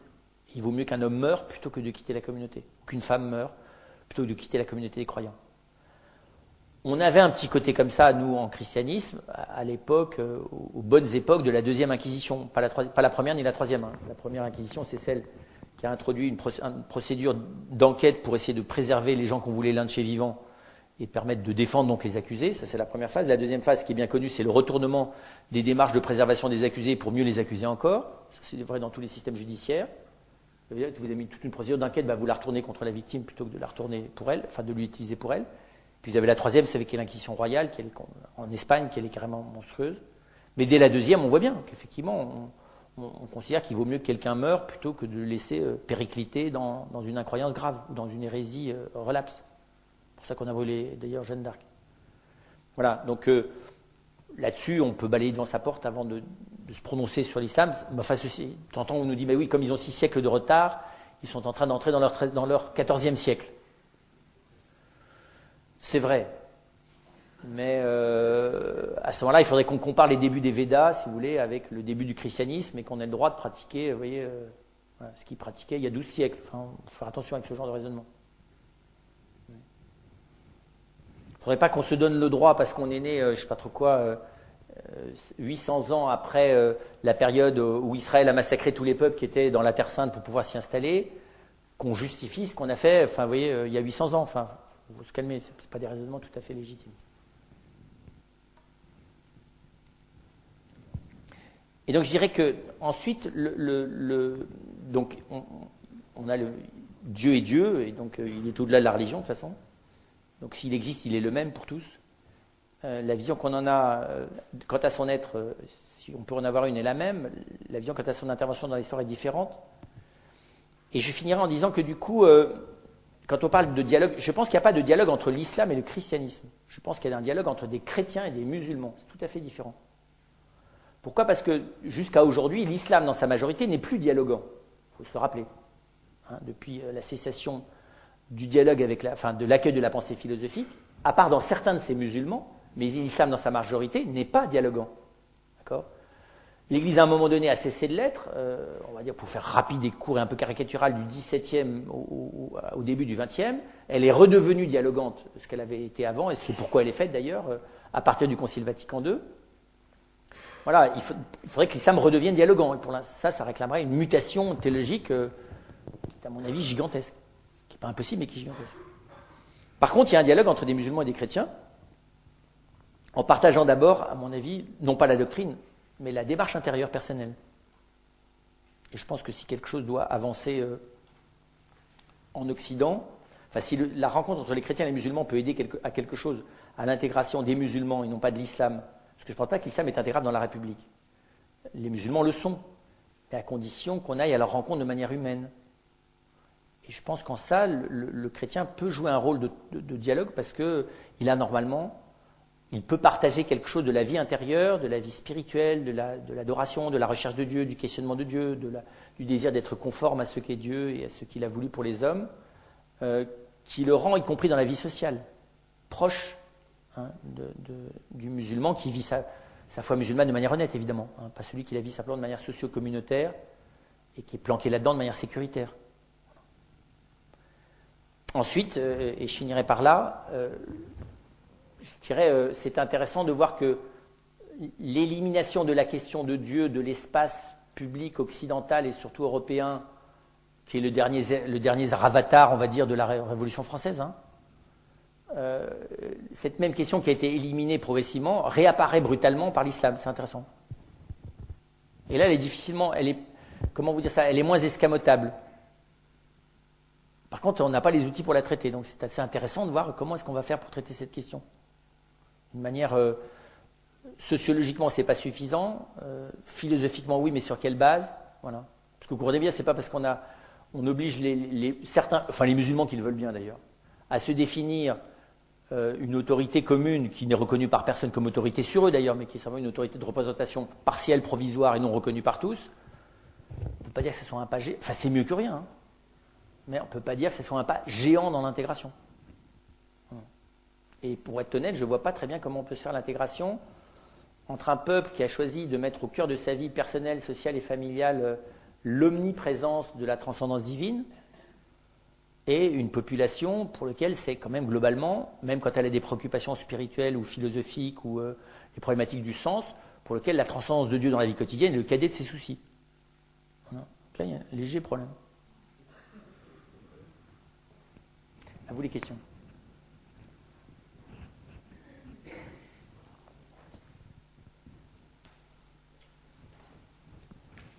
Ou les objections, hein, bien sûr. Hein. Vous vous doutez bien que c'est...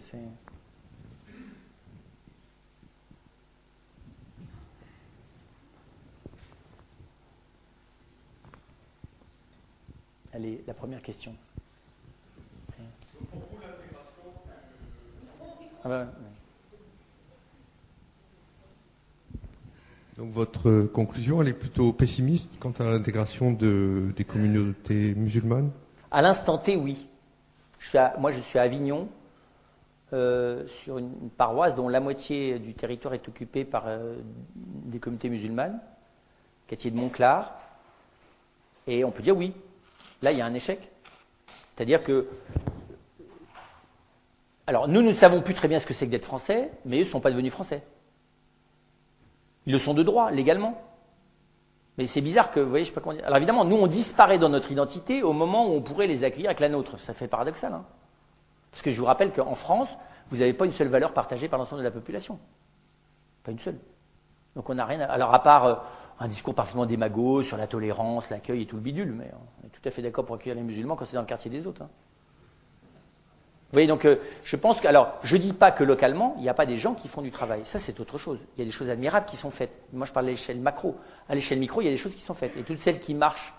Enfin, même ceux qui travaillent à l'échelle micro vous disent tous qu'en fait, ils sont toujours sur le fil du rasoir. Et que rien n'est jamais définitivement gagné. Ils vous le diront très simplement. Parce qu'on sait aussi qu'aujourd'hui, à cause de cette cohésion sociale, non seulement sociologique, parce qu'en France aussi, la majorité de l'islam est un islam d'Afrique du Nord, hein. Il y a aussi cette unité. Si on avait un mélange de l'islam, comme il y a à Londres, entre un islam qui vient du Pakistan, un islam qui vient d'Afghanistan, un troisième qui vient d'Algérie, un quatrième qui vient d'Arabie Saoudite, d'autres qui viennent de l'Indonésie, ça n'aurait pas le même visage. Et un islam d'Afrique noire, il aurait un visage différent. Mais à part Paris-Nord, hein, en gros, dans beaucoup d'autres parties de la France, l'islam, il est d'Afrique du Nord. Je sais qu'il y a aussi une communauté turque, mais... Et on voit bien que cette cohésion à la fois sociale, religieuse, elle est extrêmement forte et qu'on ne peut pas... comment est-ce qu'on fait avec ça? Et qu'elle est identitaire autour de la dimension religieuse. Et qu'aujourd'hui, elle est traversée en plus par des mouvements fondamentalistes durs. D'accord, on ne peut pas dire qu'ils travaillent dans le sens d'une intégration. Donc la tâche est énorme. La tâche, elle est énorme. Et pour vous, les pistes, c'est quoi? Et à quoi ça doit ressembler? Enfin, cette intégration, elle pourrait ressembler à quoi? Moi, je pense qu'il n'y a pas de piste possible tant qu'on n'admet pas, dans l'espace public français, que la question religieuse et que la place de Dieu est une question légitimement importante. Déjà, pas déterminante, ça serait contre-républicain et contre-laïque, mais qu'elle est importante. Je ne vois pas comment on peut faire autrement, parce que sinon, il n'y a même pas le commencement d'un dialogue possible. Alors, ça c'est la première base. Ensuite, ce que je pense, c'est qu'il faut tout simplement qu'il y ait des acteurs sociaux, dans la vie sociale, il faut qu'il y ait des gens qui soient un tout petit peu dans la connaissance, précisément, de ce qu'est la configuration intellectuelle de la pensée musulmane, celle plus particulièrement face à laquelle ils sont. Voilà, et des sujets sur lesquels il y a un dialogue possible, des sujets sur lesquels le dialogue est beaucoup plus difficile.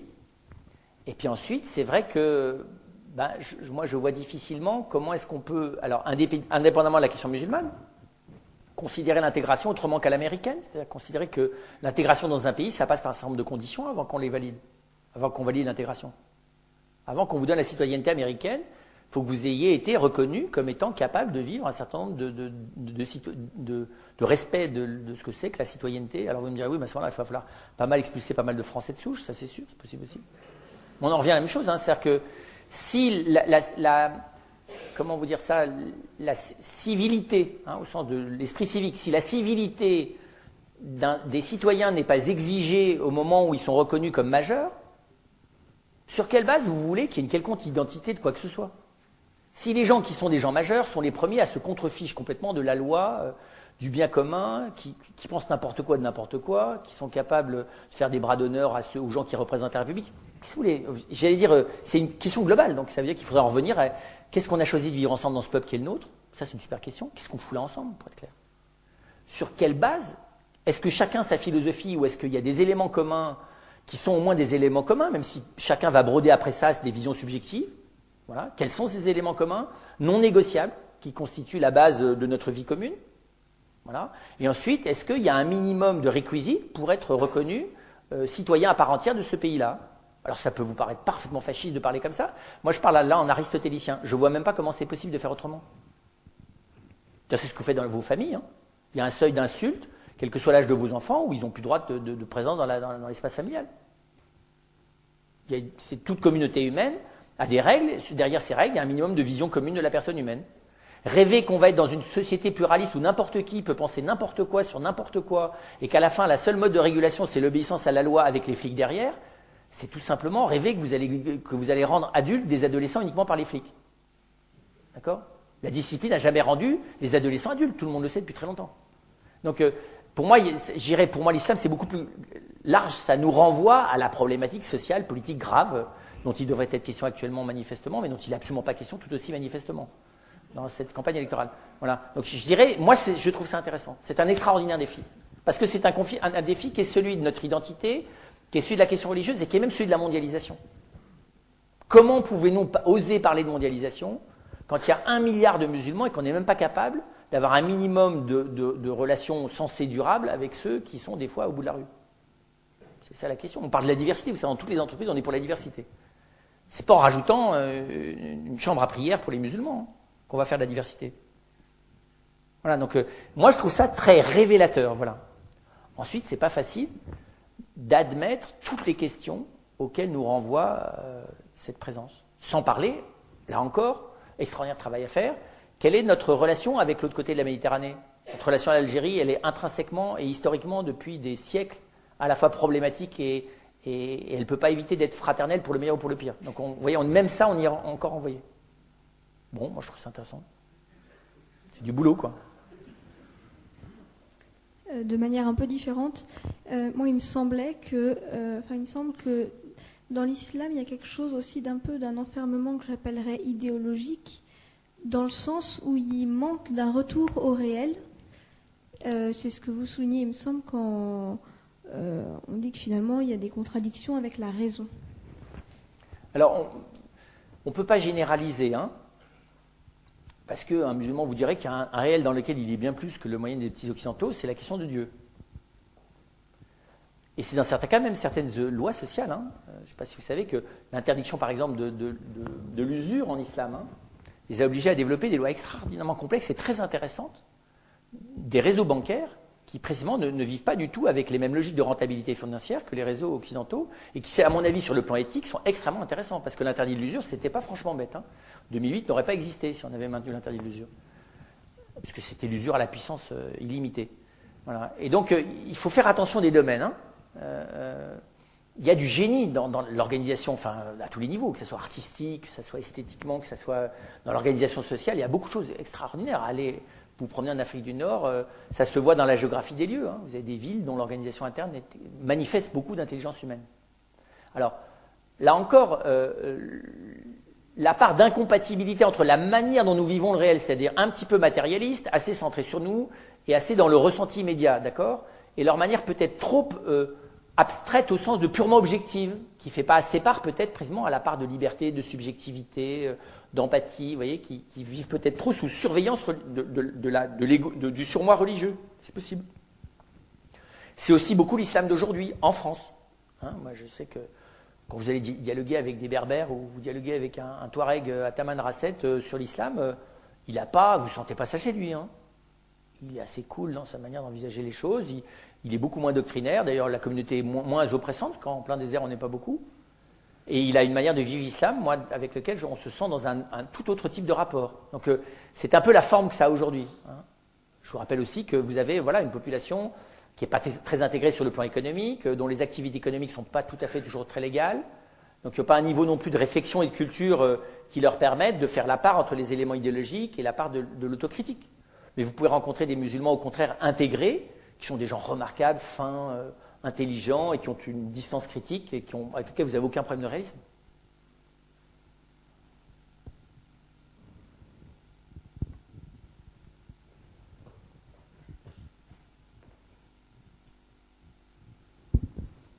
Est-ce qu'on ne peut pas faire un parallèle entre le caractère non intégrable, entre guillemets, qu'on constate d'une certaine manière de l'islam aujourd'hui, avec le même caractère non intégrable, la mixia des juifs dans le passé, pour des raisons assez semblables en fait. Une pratique juive basée sur le respect et la pratique des commandements de la Torah, pareil aujourd'hui avec les musulmans sur les 5 piliers de l'islam. Il me semble qu'il y a des ressemblances. Alors, il y a des ressemblances. Alors, il n'y a pas de continuité. Voilà, il y a des ressemblances. Mais alors, ce qui est tragique, c'est que, je vais être brutal, hein, la raison de la non-intégration des Juifs en terre chrétienne, elle est à 98% en raison des chrétiens. Vous avez oublié qu'ils étaient Juifs par racine. C'est tout simple. Donc, quand vous excluez vos propres frères aînés, c'est difficile. Enfin, alors, peut-être qu'ils n'ont pas eu tout à fait la posture qu'il fallait, mais c'est quand même l'exclusion de ses propres frères aînés. C'est un peu plus compliqué. Alors qu'aujourd'hui, là, c'est plutôt comme un ovni. C'est-à-dire que pour le christianisme, l'islam est un objet religieux non identifiable. Enfin, c'est pas facile de savoir ce que c'est, puisque c'est une religion qui invalide le christianisme, qui pour une part donc invalide aussi une histoire de l'Europe. Hein, donc c'est pas très commode. Je pense que avec les Juifs, il peut y avoir une mécompréhension intrafamiliale. Là, c'est une incompréhension extrafamiliale. Voilà. Alors l'autre question, c'est, et ça alors je le crois très profondément, c'est que je pense que le chemin par lequel un musulman peut se réouvrir de manière critique et positive aux limites de sa propre croyance et être capable d'entrer, y compris dans l'espace chrétien, c'est en revenant à ses frères juifs. Ouais. Parce que là où les choses sont encore plus caricaturales que ce que je vous ai dit par rapport aux chrétiens, c'est par rapport aux juifs. Hein, ils se réclament descendants d'Ismaël. Et là, il y a quelque chose de très bizarre. Enfin, moi, alors là, je me prononce plus en philosophe, hein, mais plutôt en théologien. J'aurais tendance à dire que, pour moi, l'islam, c'est une espèce de gnose hérétique pseudo-juive. C'est du judaïsme, basiquement. Mais c'est du judaïsme qui est devenu caricatural, d'accord ? Puisqu'il est coupé de l'alliance. Et qui, en plus, je ne sais pas comment dire ça, c'est une déviance. Il est né dans un terrain dans lequel le judaïsme était dominant sur le christianisme. Le christianisme était commençant, mais il était très faible. Et j'allais dire, voilà, mais où il s'est durci et où la notion d'alliance a disparu. Moi, j'aurais plutôt tendance à dire ça, et où il a le génie d'une hérésie simpliste aussi. Il est aux religions occidentales ce que l'Empire romain est au bassin méditerranéen. Enfin, vous voyez, c'est-à-dire que pas très futé, quoi, au sens doctrinal. C'est-à-dire que c'est simple, vous avez 5 piliers. Je dis ça parce que vous implantez l'islam en une génération n'importe où dans le monde. Le christianisme, attendez, on a bien vu au Rwanda, hein, ça ne s'implante pas en une génération. Et donc il y a quelque chose, alors pas dans toute sa finesse, il a aussi des raffinements extrêmement subtils. Le christianisme, c'est difficile de faire du christianisme fondamentaliste vraiment probant. C'est très facile de faire de l'islam fondamentaliste vraiment probant. Comme d'ailleurs, c'est pas très difficile, malheureusement on le voit, de faire du fondamentalisme juif probant. Mais je pense que chez eux, on le voit bien, la reconnaissance des Juifs comme leur racine fondamentale, qui est la Bible.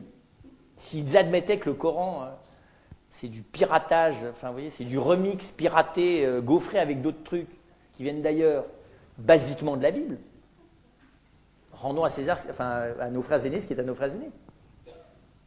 Là, je pense elle est là pour moi la vraie prise de conscience, hein, mais ça, elle est possible chez un musulman éclairé, ça, qui a le courage d'aller avec l'outil de la raison, voir qu'effectivement le Coran, enfin, ce que dit Mahomet, c'est à 90%, c'est de la doctrine biblique. Enfin oui, 80%, 20%, enfin 18%, c'est du théocratisme, pas juif, mais du théocratisme durci, qui est celui qu'a rêvé David, qu'aurait rêvé par exemple Saül, c'est-à-dire un blocage entre la dimension politique et la dimension religieuse. Et puis vous avez un petit bout d'antichristianisme un peu primaire. Ce qui n'empêche que la partie juive, encore une fois, elle est fascinante parce qu'elle est en langue, enfin juive, comprenez bien, hein, elle est en langue arabe, Et elle est, elle mélange, je pense aussi de manière fascinante, comment vous dire ça, est-ce qu'elle est très exigeante moralement? La Torah, c'est dur, hein, 613 commandements, contre 5. Une fois que vous avez éliminé la Mecque, le Ramadan, on fait un peu de courage pendant 40 jours, proclamation du nom de Dieu, ça ne coûte rien du tout, il vous reste l'aumône aux pauvres et les 5 prières par jour. C'est pas le bout du monde. Hein. 613 commandements, vous n'avez pas une seule activité humaine qui ne soit pas marquée par la rencontre avec Dieu. Hein. Et le chrétien, ça devrait être comme ça. Bon.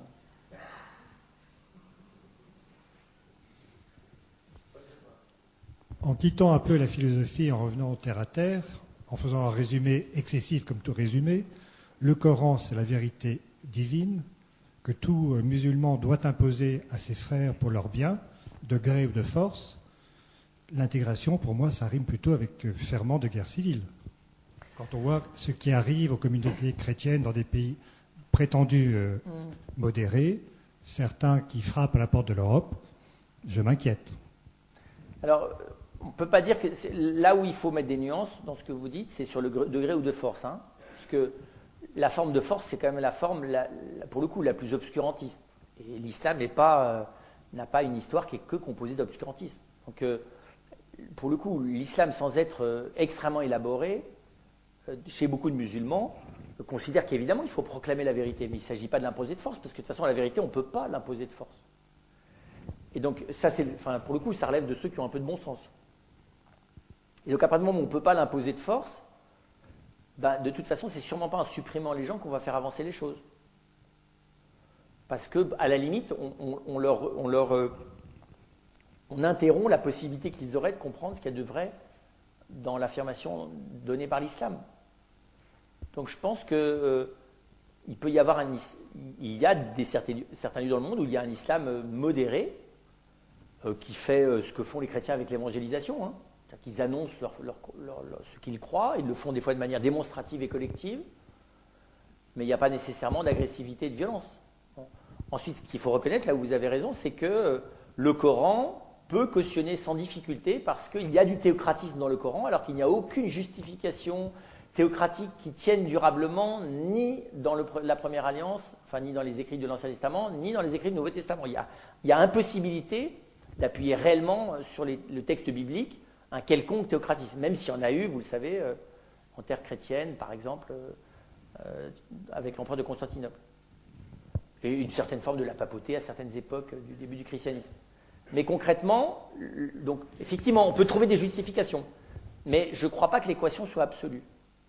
Bon, la forme aujourd'hui qu'il y a d'un islam non intégré, peu cultivé, voilà, voilà, pas tout à fait contrôlé non plus dans son immigration, pas très astucieusement, socialement situé géographiquement, c'est sûr. Hein, que la tendance, dans certains lieux en France, elle est plutôt dans ce sens-là. Donc, à la différence du judaïsme, et un peu comme le catholicisme, comme le christianisme, l'islam, c'est une religion nettement prosélyte. D'ailleurs, tout à fait. Même peut-être encore plus que le christianisme. Tout à fait, vous avez tout à fait raison. Alors, qu'est-ce que vous savez des mouvements, en dehors de la démographie pure et simple, des mouvements justement de conversion d'une religion à l'autre, de la conversion à l'islam en général? Les mouvements, il y a des mouvements, les mouvements musulmans de prosélytes sont extrêmement forts.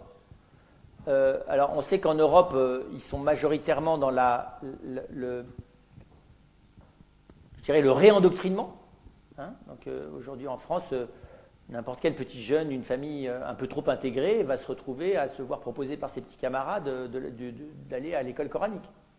Donc, il y a du réendoctrinement. Hein. C'est d'abord sous cette forme-là qu'elle a lieu aujourd'hui, par exemple, en France.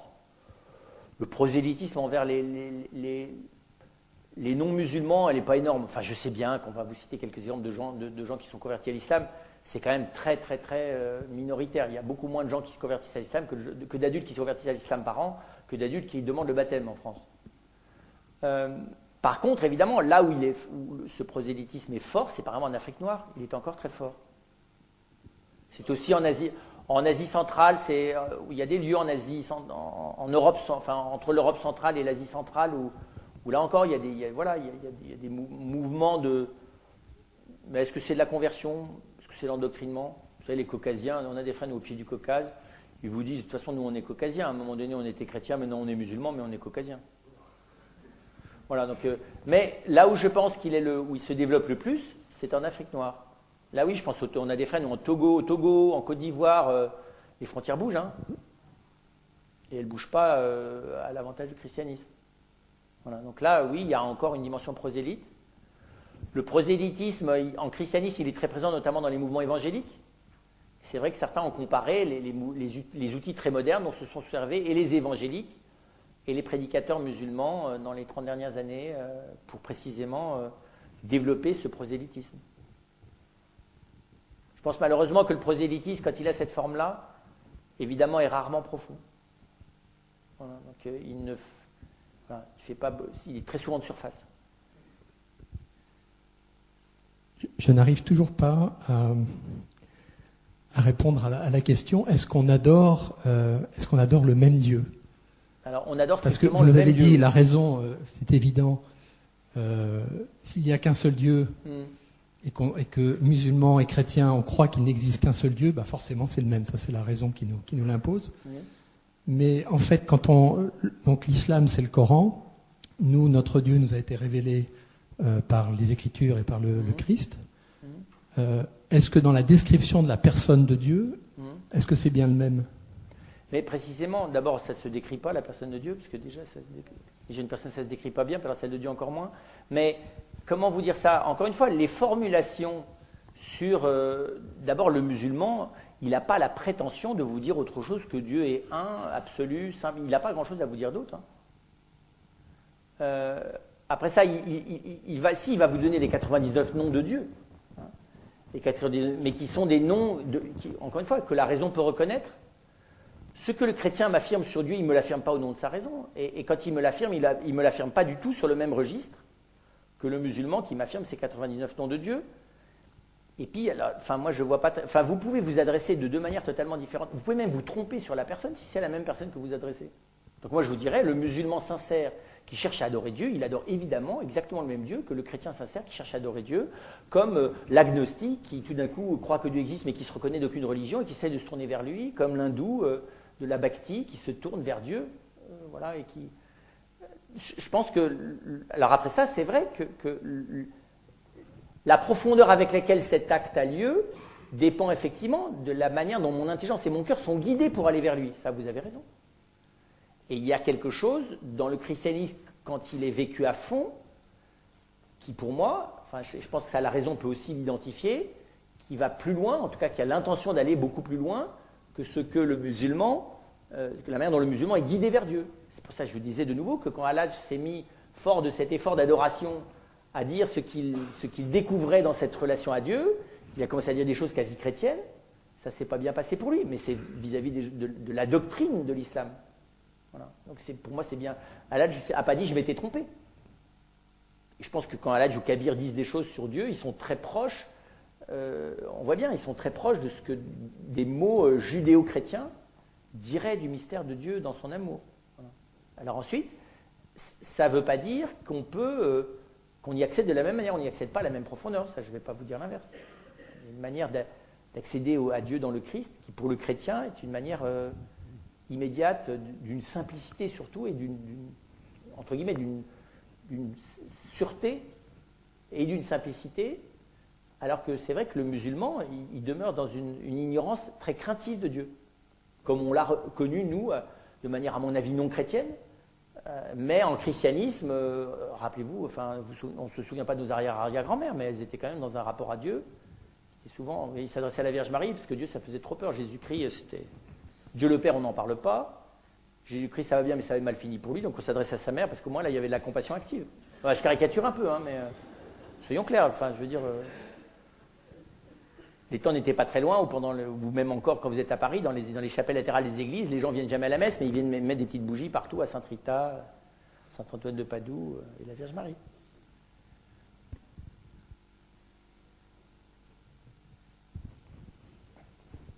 Est-ce qu'il y a plusieurs traductions du Coran et du coup différentes façons de l'interpréter?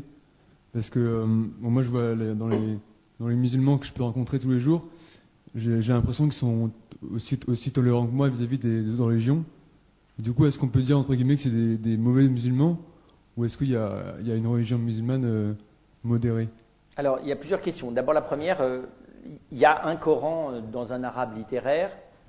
Alors, le Coran, il n'est pas sorti tout frais, comme ça, tout cuit d'un seul coup. Il y avait plusieurs versions. Et à un moment donné, je ne sais plus comment il s'appelle, quelqu'un a arrêté à une seule version. Alors que nous, on a gardé les manuscrits, on a retravaillé dessus après. Eux, ils se sont arrêtés à une seule version. Et il n'y a pas de traduction du Coran possible. Il est en arabe ou rien. Maintenant, quand vous allez le turc, c'est pas de l'arabe. Hein. Donc, quand vous allez en Turquie, vous voyez les Turcs, pas les Turcs, mais ils prient en arabe. Et vous voyez très bien que c'est pas tout. C'est un peu comme le latin, pour ceux qui n'ont pas pratiqué le latin depuis petite enfance, c'est-à-dire 98% d'entre nous. Donc, ils parlent comme ça. Et donc, par contre, les traductions en français, oui, il y a plusieurs traductions, et les gens qui traduisent ne sont pas tous d'accord les uns avec les autres, parce que c'est aussi, c'est pas tout à fait les mêmes structures sémantiques que les langues européennes. Ensuite, des musulmans peuvent être très tolérants sur beaucoup de choses. Certains musulmans aujourd'hui vous diraient, oui, c'est pas des bons musulmans, ils ne connaissent pas encore leur Coran. Voilà.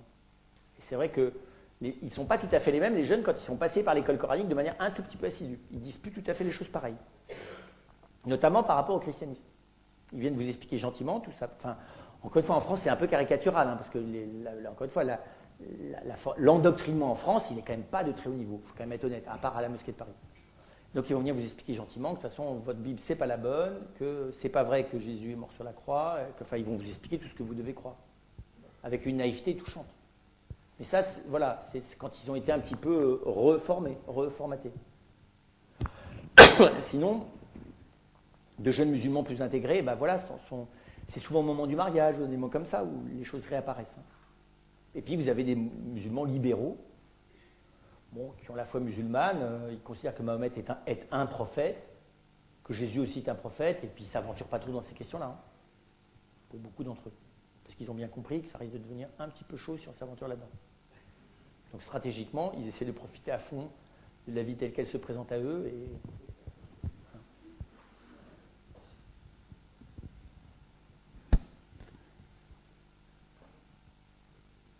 Merci. Quelle est la définition pour vous d'un musulman intégré? Et est-ce que pour vous aujourd'hui, un musulman, s'il doit être intégré, est-ce qu'il ne doit pas passer pour lui par la phase désintégrée? Oui, c'est une bonne question. Je pense qu'effectivement, un musulman intégré, c'est quelqu'un qui a accepté de ne plus être normalisé par son appartenance à la communauté musulmane. C'est-à-dire qui a accepté qu'il lui appartient de cœur, mais il ne lui appartient plus de corps. Parce que, comment dire ça, à partir du moment où je choisis de m'intégrer à une société qui n'est pas une communauté musulmane, j'accepte de faire pour une part corps avec elle. Et donc, je suis partagé entre faire corps avec ma communauté religieuse, comme moi ou un chrétien à sa paroisse, et faire corps avec ma communauté civile. Voilà, et je pense qu'un musulman intégré est quelqu'un qui précisément a dépassé la nostalgie de la communauté intégrale, dans lequel le politique, le social, le religieux, le familial, tout ça soit parfaitement homogène. Et donc vous avez raison, je pense qu'il passe par un moment difficile où sa liberté religieuse, et moi je pense que spirituellement, et comme philosophe et comme chrétien, je pense à un moment, moi j'en connais, un moment spirituel extrêmement grand, où il va devoir être beaucoup plus discret, et vis-à-vis de la communauté musulmane, et même des fois vis-à-vis des gens avec qui il vit, parce qu'il va vivre une tension intérieure, voilà, de manière personnelle, qu'il partagera avec ses amis, en acceptant de faire véritablement partie de cette société moderne, européenne, avec ce qu'elle a de positif, en exerçant sa fonction critique d'ailleurs, à la lumière de sa foi, et dans laquelle il va aussi accepter de participer de cœur avec cette tradition profonde dont il estime qu'il fait partie. Mais il ne lui estime plus le droit de décider sa vie sociale et personnelle de la même manière. Ce qui sera pas simple à ce moment-là, c'est des fois sa relation à Dieu. Parce qu'il se dira jusqu'où suis-je fidèle à Dieu et comment discerner ma fidélité à Dieu quand ça n'est plus dans un cadre législatif où on va me dire que c'est bien comme ça que Dieu me le demande. Et moi je trouve que c'est très... Moi j'ai croisé plusieurs fois voilà, je connais encore récemment, je trouve ça très très courageux de vivre sur un chemin comme ça. Même si évidemment c'est très grand, on ne peut pas conclure, on est obligé de s'en remettre à Dieu. Parce qu'on n'arrive pas à cette bonne petite religion, à une bonne petite vie sociale, bien dans les va dire, dans des points de repère tranquilles, quoi.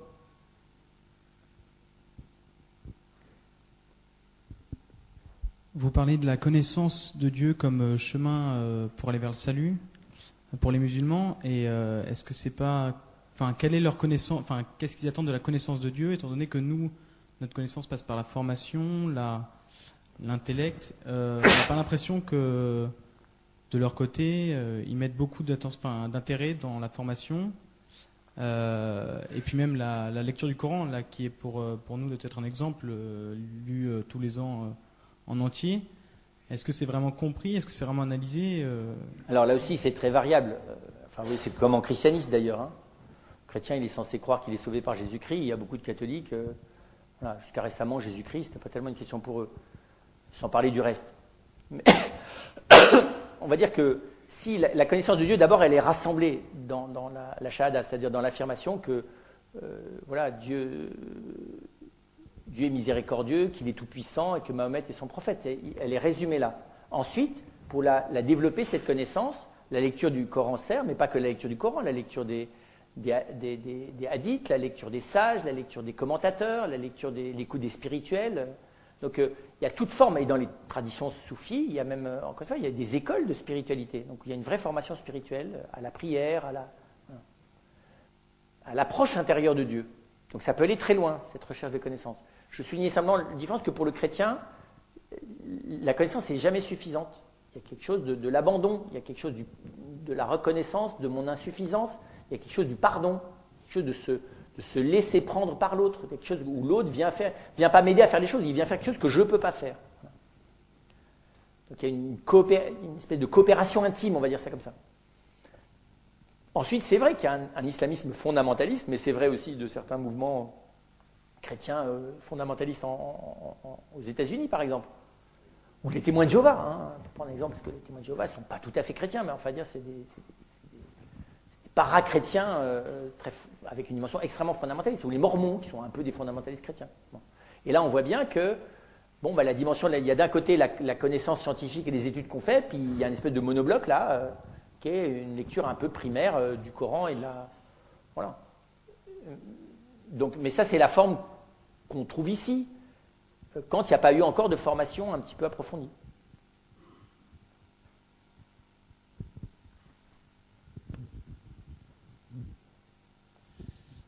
Tout à l'heure, vous avez parlé d'un certain désordre dans les versets coraniques, des contradictions. Personnellement, je me suis, pas amusé, mais j'ai été motivé pour le lire parce que j'avais besoin de comptes à rendre. Et je m'étais rendu compte que le classement des versets allait du verset le plus court au verset le plus long. Et ça m'a beaucoup choqué. Alors, une chronologie pareille, moi, ça ne m'aide pas à comprendre, le Coran. Et ensuite, j'ai poussé les choses un peu plus loin. Le Coran est composé de, des sourates qui sont mikinoises, tout à fait, et puis d'autres qui sont médinoises. Ils ne sont pas du tout de même teneur. Absolument. Et du fait justement qu'elles soient classées de façon, avec une chronologie un peu bizarre, alors on n'arrête pas de se mêler les pédales entre des versets qui ont une certaine tolérance et puis beaucoup de rigueur, beaucoup de sévérité dans d'autres. Honnêtement, j'ai fermé le Coran sans avoir avancé sur ce plan-là. Vraiment, la compréhension du Coran m'a beaucoup gêné. L'autre chose aussi, c'est que ce qui me gêne beaucoup, vous avez dit tout à l'heure que le Coran a clos la révélation. Et je crois que dans les têtes des musulmans, c'est d'une vérité absolue. Aujourd'hui, je n'arrive pas à trouver de musulmans qui remettent en cause ce dogme. Et pour moi, c'est très inquiétant parce que islam veut dire soumission à Dieu. Et je me pose forcément, la question de la soumission, à la société, à la culture dans laquelle on vit, à la démocratie dans laquelle on vit. Forcément, dans la tête d'un musulman, je pense, la soumission à Dieu passe avant la soumission à la démocratie. Il y a un problème qui est monstrueux derrière. Tout à fait. Je ne sais pas comment le démêler. Merci beaucoup. C'est vrai, ce sont deux questions très importantes. La première, alors moi je ne peux vous répéter que ce que j'ai entendu, il m'a semblé intelligemment de part de gens beaucoup mieux formés que moi. Je pense à des musulmans, notamment d'un dialogue que j'ai eu avec des Turcs à Ankara. Et qu'effectivement, quand on remet le Coran dans son ordre véritablement historique, qu'on est capable de restituer, précisément avec une bonne exégèse historico-critique, on voit toute une évolution de la pensée, de la vie de Mahomet. Et on voit au début des choses très très lumineuses, et puis des choses qui se complexifient, et où on le voit très très bien, très clairement, justifier politiquement et socialement tout un nombre de choses qui se met à pratiquer, à vouloir développer sa religion. Ce n'est pas du tout la teneur des versets du début, qui eux sont très marqués par quelque chose de très, très vertical, un peu comme, pour le coup, une révélation personnelle, une espèce de découverte intérieure spirituelle extrêmement forte. Et qu'effectivement, quand on repère ces versets, on est très marqué des différences. Et que quand on les remet dans un certain ordre, il suffirait d'ouvrir la possibilité d'une interprétation, on aurait là un très beau texte spirituel qui plonge ses racines dans une tradition que moi j'estime à la base judéo-chrétienne, et puis qui va évoluer vers une théocratie religieuse qui est tout à fait discutable, et qui a malheureusement eu un succès parce que on a simplifié la première partie et on en a fait l'arme de bataille de la deuxième période. Enfin, voilà. Et donc, je pense que là, il y a une espèce de moment historique un peu tragique. Comme souvent, d'ailleurs, on le connaît au moment des séparations. La séparation entre l'Empire d'Orient et l'Empire d'Occident autour de Michel Cérulaire, c'est pas beaucoup plus heureux. Vous avez entre le pape et le patriarche de Constantinople, vous avez deux têtes brûlées, avec un ego grand comme ça, qui ne sont pas capables de se retrouver pour dialoguer. Et vous en avez pour simplement, après ça, 12 siècles de séparation. C'est pas mieux qu'à la manière dont Luther a été instrumentalisé par les princes allemands, et que cet homme qui était dans un débat intérieur extrêmement complexe face à des gens extrêmement bornés sur le plan catholique, vous comprenez bien, quand vous voyez historiquement, on a mis face à Luther, qui était un hyper-affectif tragique, un homme qui s'appelait Cachetan, qui lui est un rationnel à côté duquel, si vous voulez, un programme informatique, c'est juste romantique. Bon. Eh bien, quand vous voyez d'avoir mis Cachetan face à Luther, c'est une erreur diplomatique absolue. Donc, enfin bref, donc c'est pour dire que la manière dont les logiques de pouvoir viennent se mélanger à des moments de fragilité spirituelle, je pourrais vous citer, précisément, John Smith et la naissance des Mormons, c'est la même chose. C'est ces moments où au fond, il y a... Voilà. Et donc, moi je pense en tout cas que c'est intéressant comme à la fois historien de la pensée, comme philosophe et plus simplement comme personne s'intéressant à l'islam, qu'effectivement de faire cette lecture-là. Donc de trouver quelqu'un qui vous en fait une présentation, qui vous donne, pas dans l'édition, mais vous avez à la fin de le Coran, je ne connais pas par cœur les noms des éditions, mais une présentation où vous pouvez commencer par les versets qui ont été historiquement rédigés en premier et finir par les derniers. Et vous verrez que c'est effectivement beaucoup plus intéressant, même s'il reste de nombreuses contradictions. Sur la deuxième question, alors, philosophiquement, je suis d'accord avec vous. Et voilà, c'est vrai que d'abord, c'est normal que la soumission à Dieu passe devant la soumission aux hommes. Même en christianisme, on vous dira il faut obéir à Dieu plutôt qu'aux hommes. Par contre, ce qui n'est pas facile, c'est comme la soumission à Dieu, c'est la soumission au Coran, et que la soumission au Coran, c'est la soumission à la doctrine qui a mis Mahomet. Ça, c'est plus problématique. Et d'expliquer que c'est ça le dernier mot de la révélation, voilà, c'est là que ça coince. C'est pour ça que je dirais qu'effectivement le point de verrouillage qui est quand même le point qui pour moi est pas négociable, ni rationnellement, ni comme chrétien, c'est effectivement l'affirmation que c'est là que s'achève, voilà. Donc d'être pas dans une posture ouverte, qui est de dire mais oui, ceux qui nous ont précédés, nous n'avons pas à les juger, j'apporte ma pierre dans le débat et dans la réflexion. Et pas je statue de manière primaire et simpliste et injuste et irrationnelle sur ceux qui m'ont précédé. Voilà, là il y a un vrai problème. Il y a une vraie régression, on va dire, pour être honnêtement les choses. Voilà. Mais ceci dit, on peut aussi dire, s'il avait fallu annoncer le judaïsme, il n'en est pas question puisqu'il n'y a pas de prosélytisme, mais s'il avait fallu annoncer le christianisme à beaucoup de peuples, ça a des côtés tellement compliqués, le christianisme, vous comprenez, entre les 5 commandements, d'accord, les 5 piliers de l'islam et le catéchisme de l'Église catholique, auquel même les évêques ont du mal à comprendre tout ce qu'il y a dedans, pour annoncer ça, c'est quand même une autre paire de manches. Alors on peut essayer de faire simple, on peut... Voilà. Considérer que c'est Jésus-Christ. Oui, on peut, mais voilà, ça a un côté sociopolitiquement beaucoup plus exigeant, parce que ça réclame directement, normalement, ça ne l'a pas toujours réclamé, mais comme intrinsèquement, en tout cas, ça réclame quelque chose, dans le christianisme qui est dans le prolongement du judaïsme, quelque chose de très personnel. Alors qu'il faut reconnaître que la forme religieuse que propose le Coran peut légitimement se contenter d'avoir une forme personnelle moins impliquante. Une forme politique, sociale, où on est impliqué personnellement par la communauté et l'affirmation absolue du nom de Dieu, mais qui réclame, on dirait aujourd'hui, un travail sur soi extraordinairement moins profond. Par contre, il le permet, il ne l'interdit pas. Il en donne les moyens, mais il ne le réclame pas. Alors que le judaïsme et le christianisme, si on les lit de près, lisez Paul, lisez le Deutéronome, lisez le livre des Maccabées, lisez Isaïe, ça réclame un travail intérieur considérable. Lisez Ézéchiel, c'est considérable le travail intérieur que ça implique. C'est vraiment extraordinairement personnel.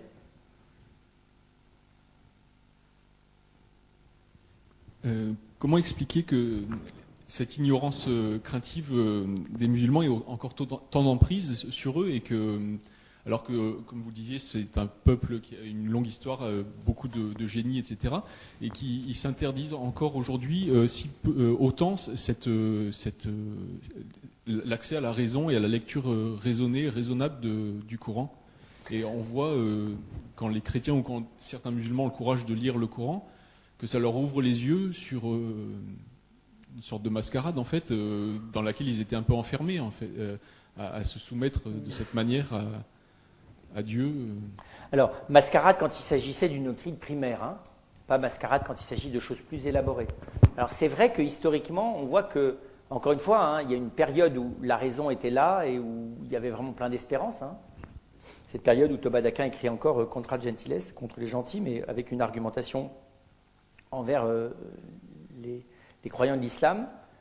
Mais on peut dire que historiquement, de manière récente, l'évitement s'est fait par les sciences. Regardez aujourd'hui le monde musulman, il n'a aucun problème pour intégrer les sciences. Toutes, sauf l'exégèse historico-critique.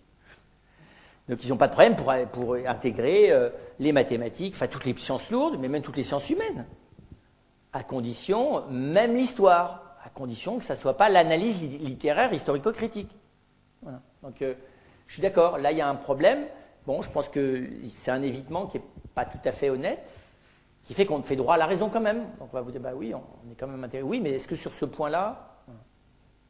Bon, ceci dit, à leur décharge, les chrétiens, quand même, ont vécu un petit choc, un petit passage du mur du son dans les 50 dernières années autour de ces sujets-là. Hein. Entre les catholiques qui voyaient vraiment Moïse traverser la mer Rouge comme John Huston avec la muraille à droite et à gauche. Voilà, ceux qui, 10 ans plus tard, pensaient que tout ça c'était des fariboles, ceux qui, encore quelques années plus tard, pensaient que c'était des fictions littéraires, ceux qui ont recru que c'était vraiment des murailles. Enfin bon, on est un peu paumés aussi hein, là-dessus. D'ailleurs, où est-ce qu'ils sont vraiment passés? Est-ce qu'il y avait des murailles ou est-ce qu'il n'y en avait pas? Qui peut le dire? Parce qu'en plus, il y a plusieurs versions.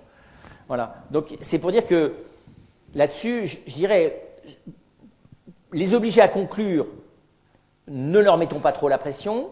Les obliger à ouvrir le débat, oui. Mais en se rappelant que nous, on l'a, enfin pas chez les gens savants et lettrés, hein, mais on l'a quand même ouvert au niveau de l'ensemble du peuple chrétien assez tardivement, les protestants ayant largement devancé les catholiques. Voilà, donc c'est pour vous dire que c'est... Et je vous dis, en plus, là-dessus, c'est pas non plus toujours facile à interpréter un texte. Hein. Mais je pense que le principe, et ça, on le voit chez quand on dialogue avec un musulman qui a vraiment fait ce pas, et encore une fois, là, le dialogue devient complètement différent, parce que il va lire le Coran un peu comme on lit la Bible, et là, très vite, c'est le partage spirituel qui prend le dessus, et très vite, la question n'est pas d'abord de savoir si Mahomet a tort ou a raison, la question, elle est d'abord celle de la vie personnelle du chrétien.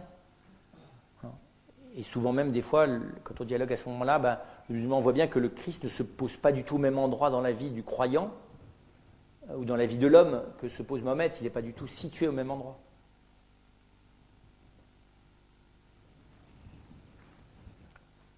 Voilà, je suis désolé de ne pas avoir vu vous simplifier tout ça, mais il faut accepter que ça soit un peu complexe. Enfin, vous comprenez aussi que, comme c'est un peu complexe et fin, ça explique que c'est relativement urgent que sur le plan collectif d'un pays, on s'y mette vraiment, quoi. Dernière question ? Oui.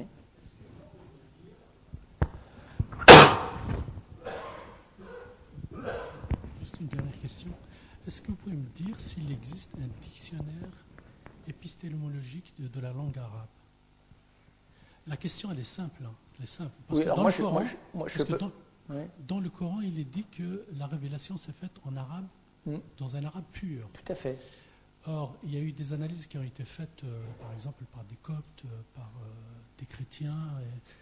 Il s'avère qu'il y a un nombre certain de mots qui viennent, je dirais, de langues... je ne pourrais pas vous dire si c'est de l'araméen ou d'autres langues, mais en tout cas, il y a un emprunt, je dirais, important. Bien sûr. Alors, et aujourd'hui, les musulmans se refusent justement de regarder ça. Alors ça dépend. Là, pour le coup, les musulmans fondamentalistes vous expliquent que Dieu parle arabe. Dès que vous êtes quand même face à des musulmans un peu cultivés, ils vous diront que ce qu'ils appellent l'arabe pur, c'est l'arabe littéraire. Et ils ne nient pas qu'il y ait une étymologie, exactement comme dans toutes les langues, donc qu'il y ait des racines des mots arabes, dont beaucoup sont des racines juives. Donc aujourd'hui, quand même, les lettrés musulmans là-dessus sont d'accord. Le fait que les mots utilisés par Dieu dans le Coran soient les mots d'une langue que Dieu n'a pas inventé l'arabe, alors qu'ensuite que c'est la meilleure langue avec laquelle Dieu a parlé dans cette langue, parce que c'est cette langue qui correspond le plus profondément à ce qu'il a à dire. Ça oui, c'est ça, la croyance, elle porte là-dessus. Hein. Mais elle est ni de dire que Dieu a inventé l'arabe littéraire de je ne sais pas quelle époque, ni de dire que l'étymologie, qu'il n'y a aucune étymologie à aucun des mots arabes et qui sont totalement inventés. Ça n'existe pas d'abord les langues totalement inventées, même l'espéranto est bourré d'emprunts partout. Donc il ne nie pas du tout, il n'y a aucun problème là-dessus, sur le fait que l'arabe soit bourré d'emprunts et qu'il y ait des explications étymologiques des mots arabes qui remontent à d'autres langues. Mais il est de dire que c'est dans cette langue-là que Dieu, que Dieu est dans sa langue, et que c'est là qu'il est il y a une prédestination de l'arabe à être la langue avec laquelle Dieu parle.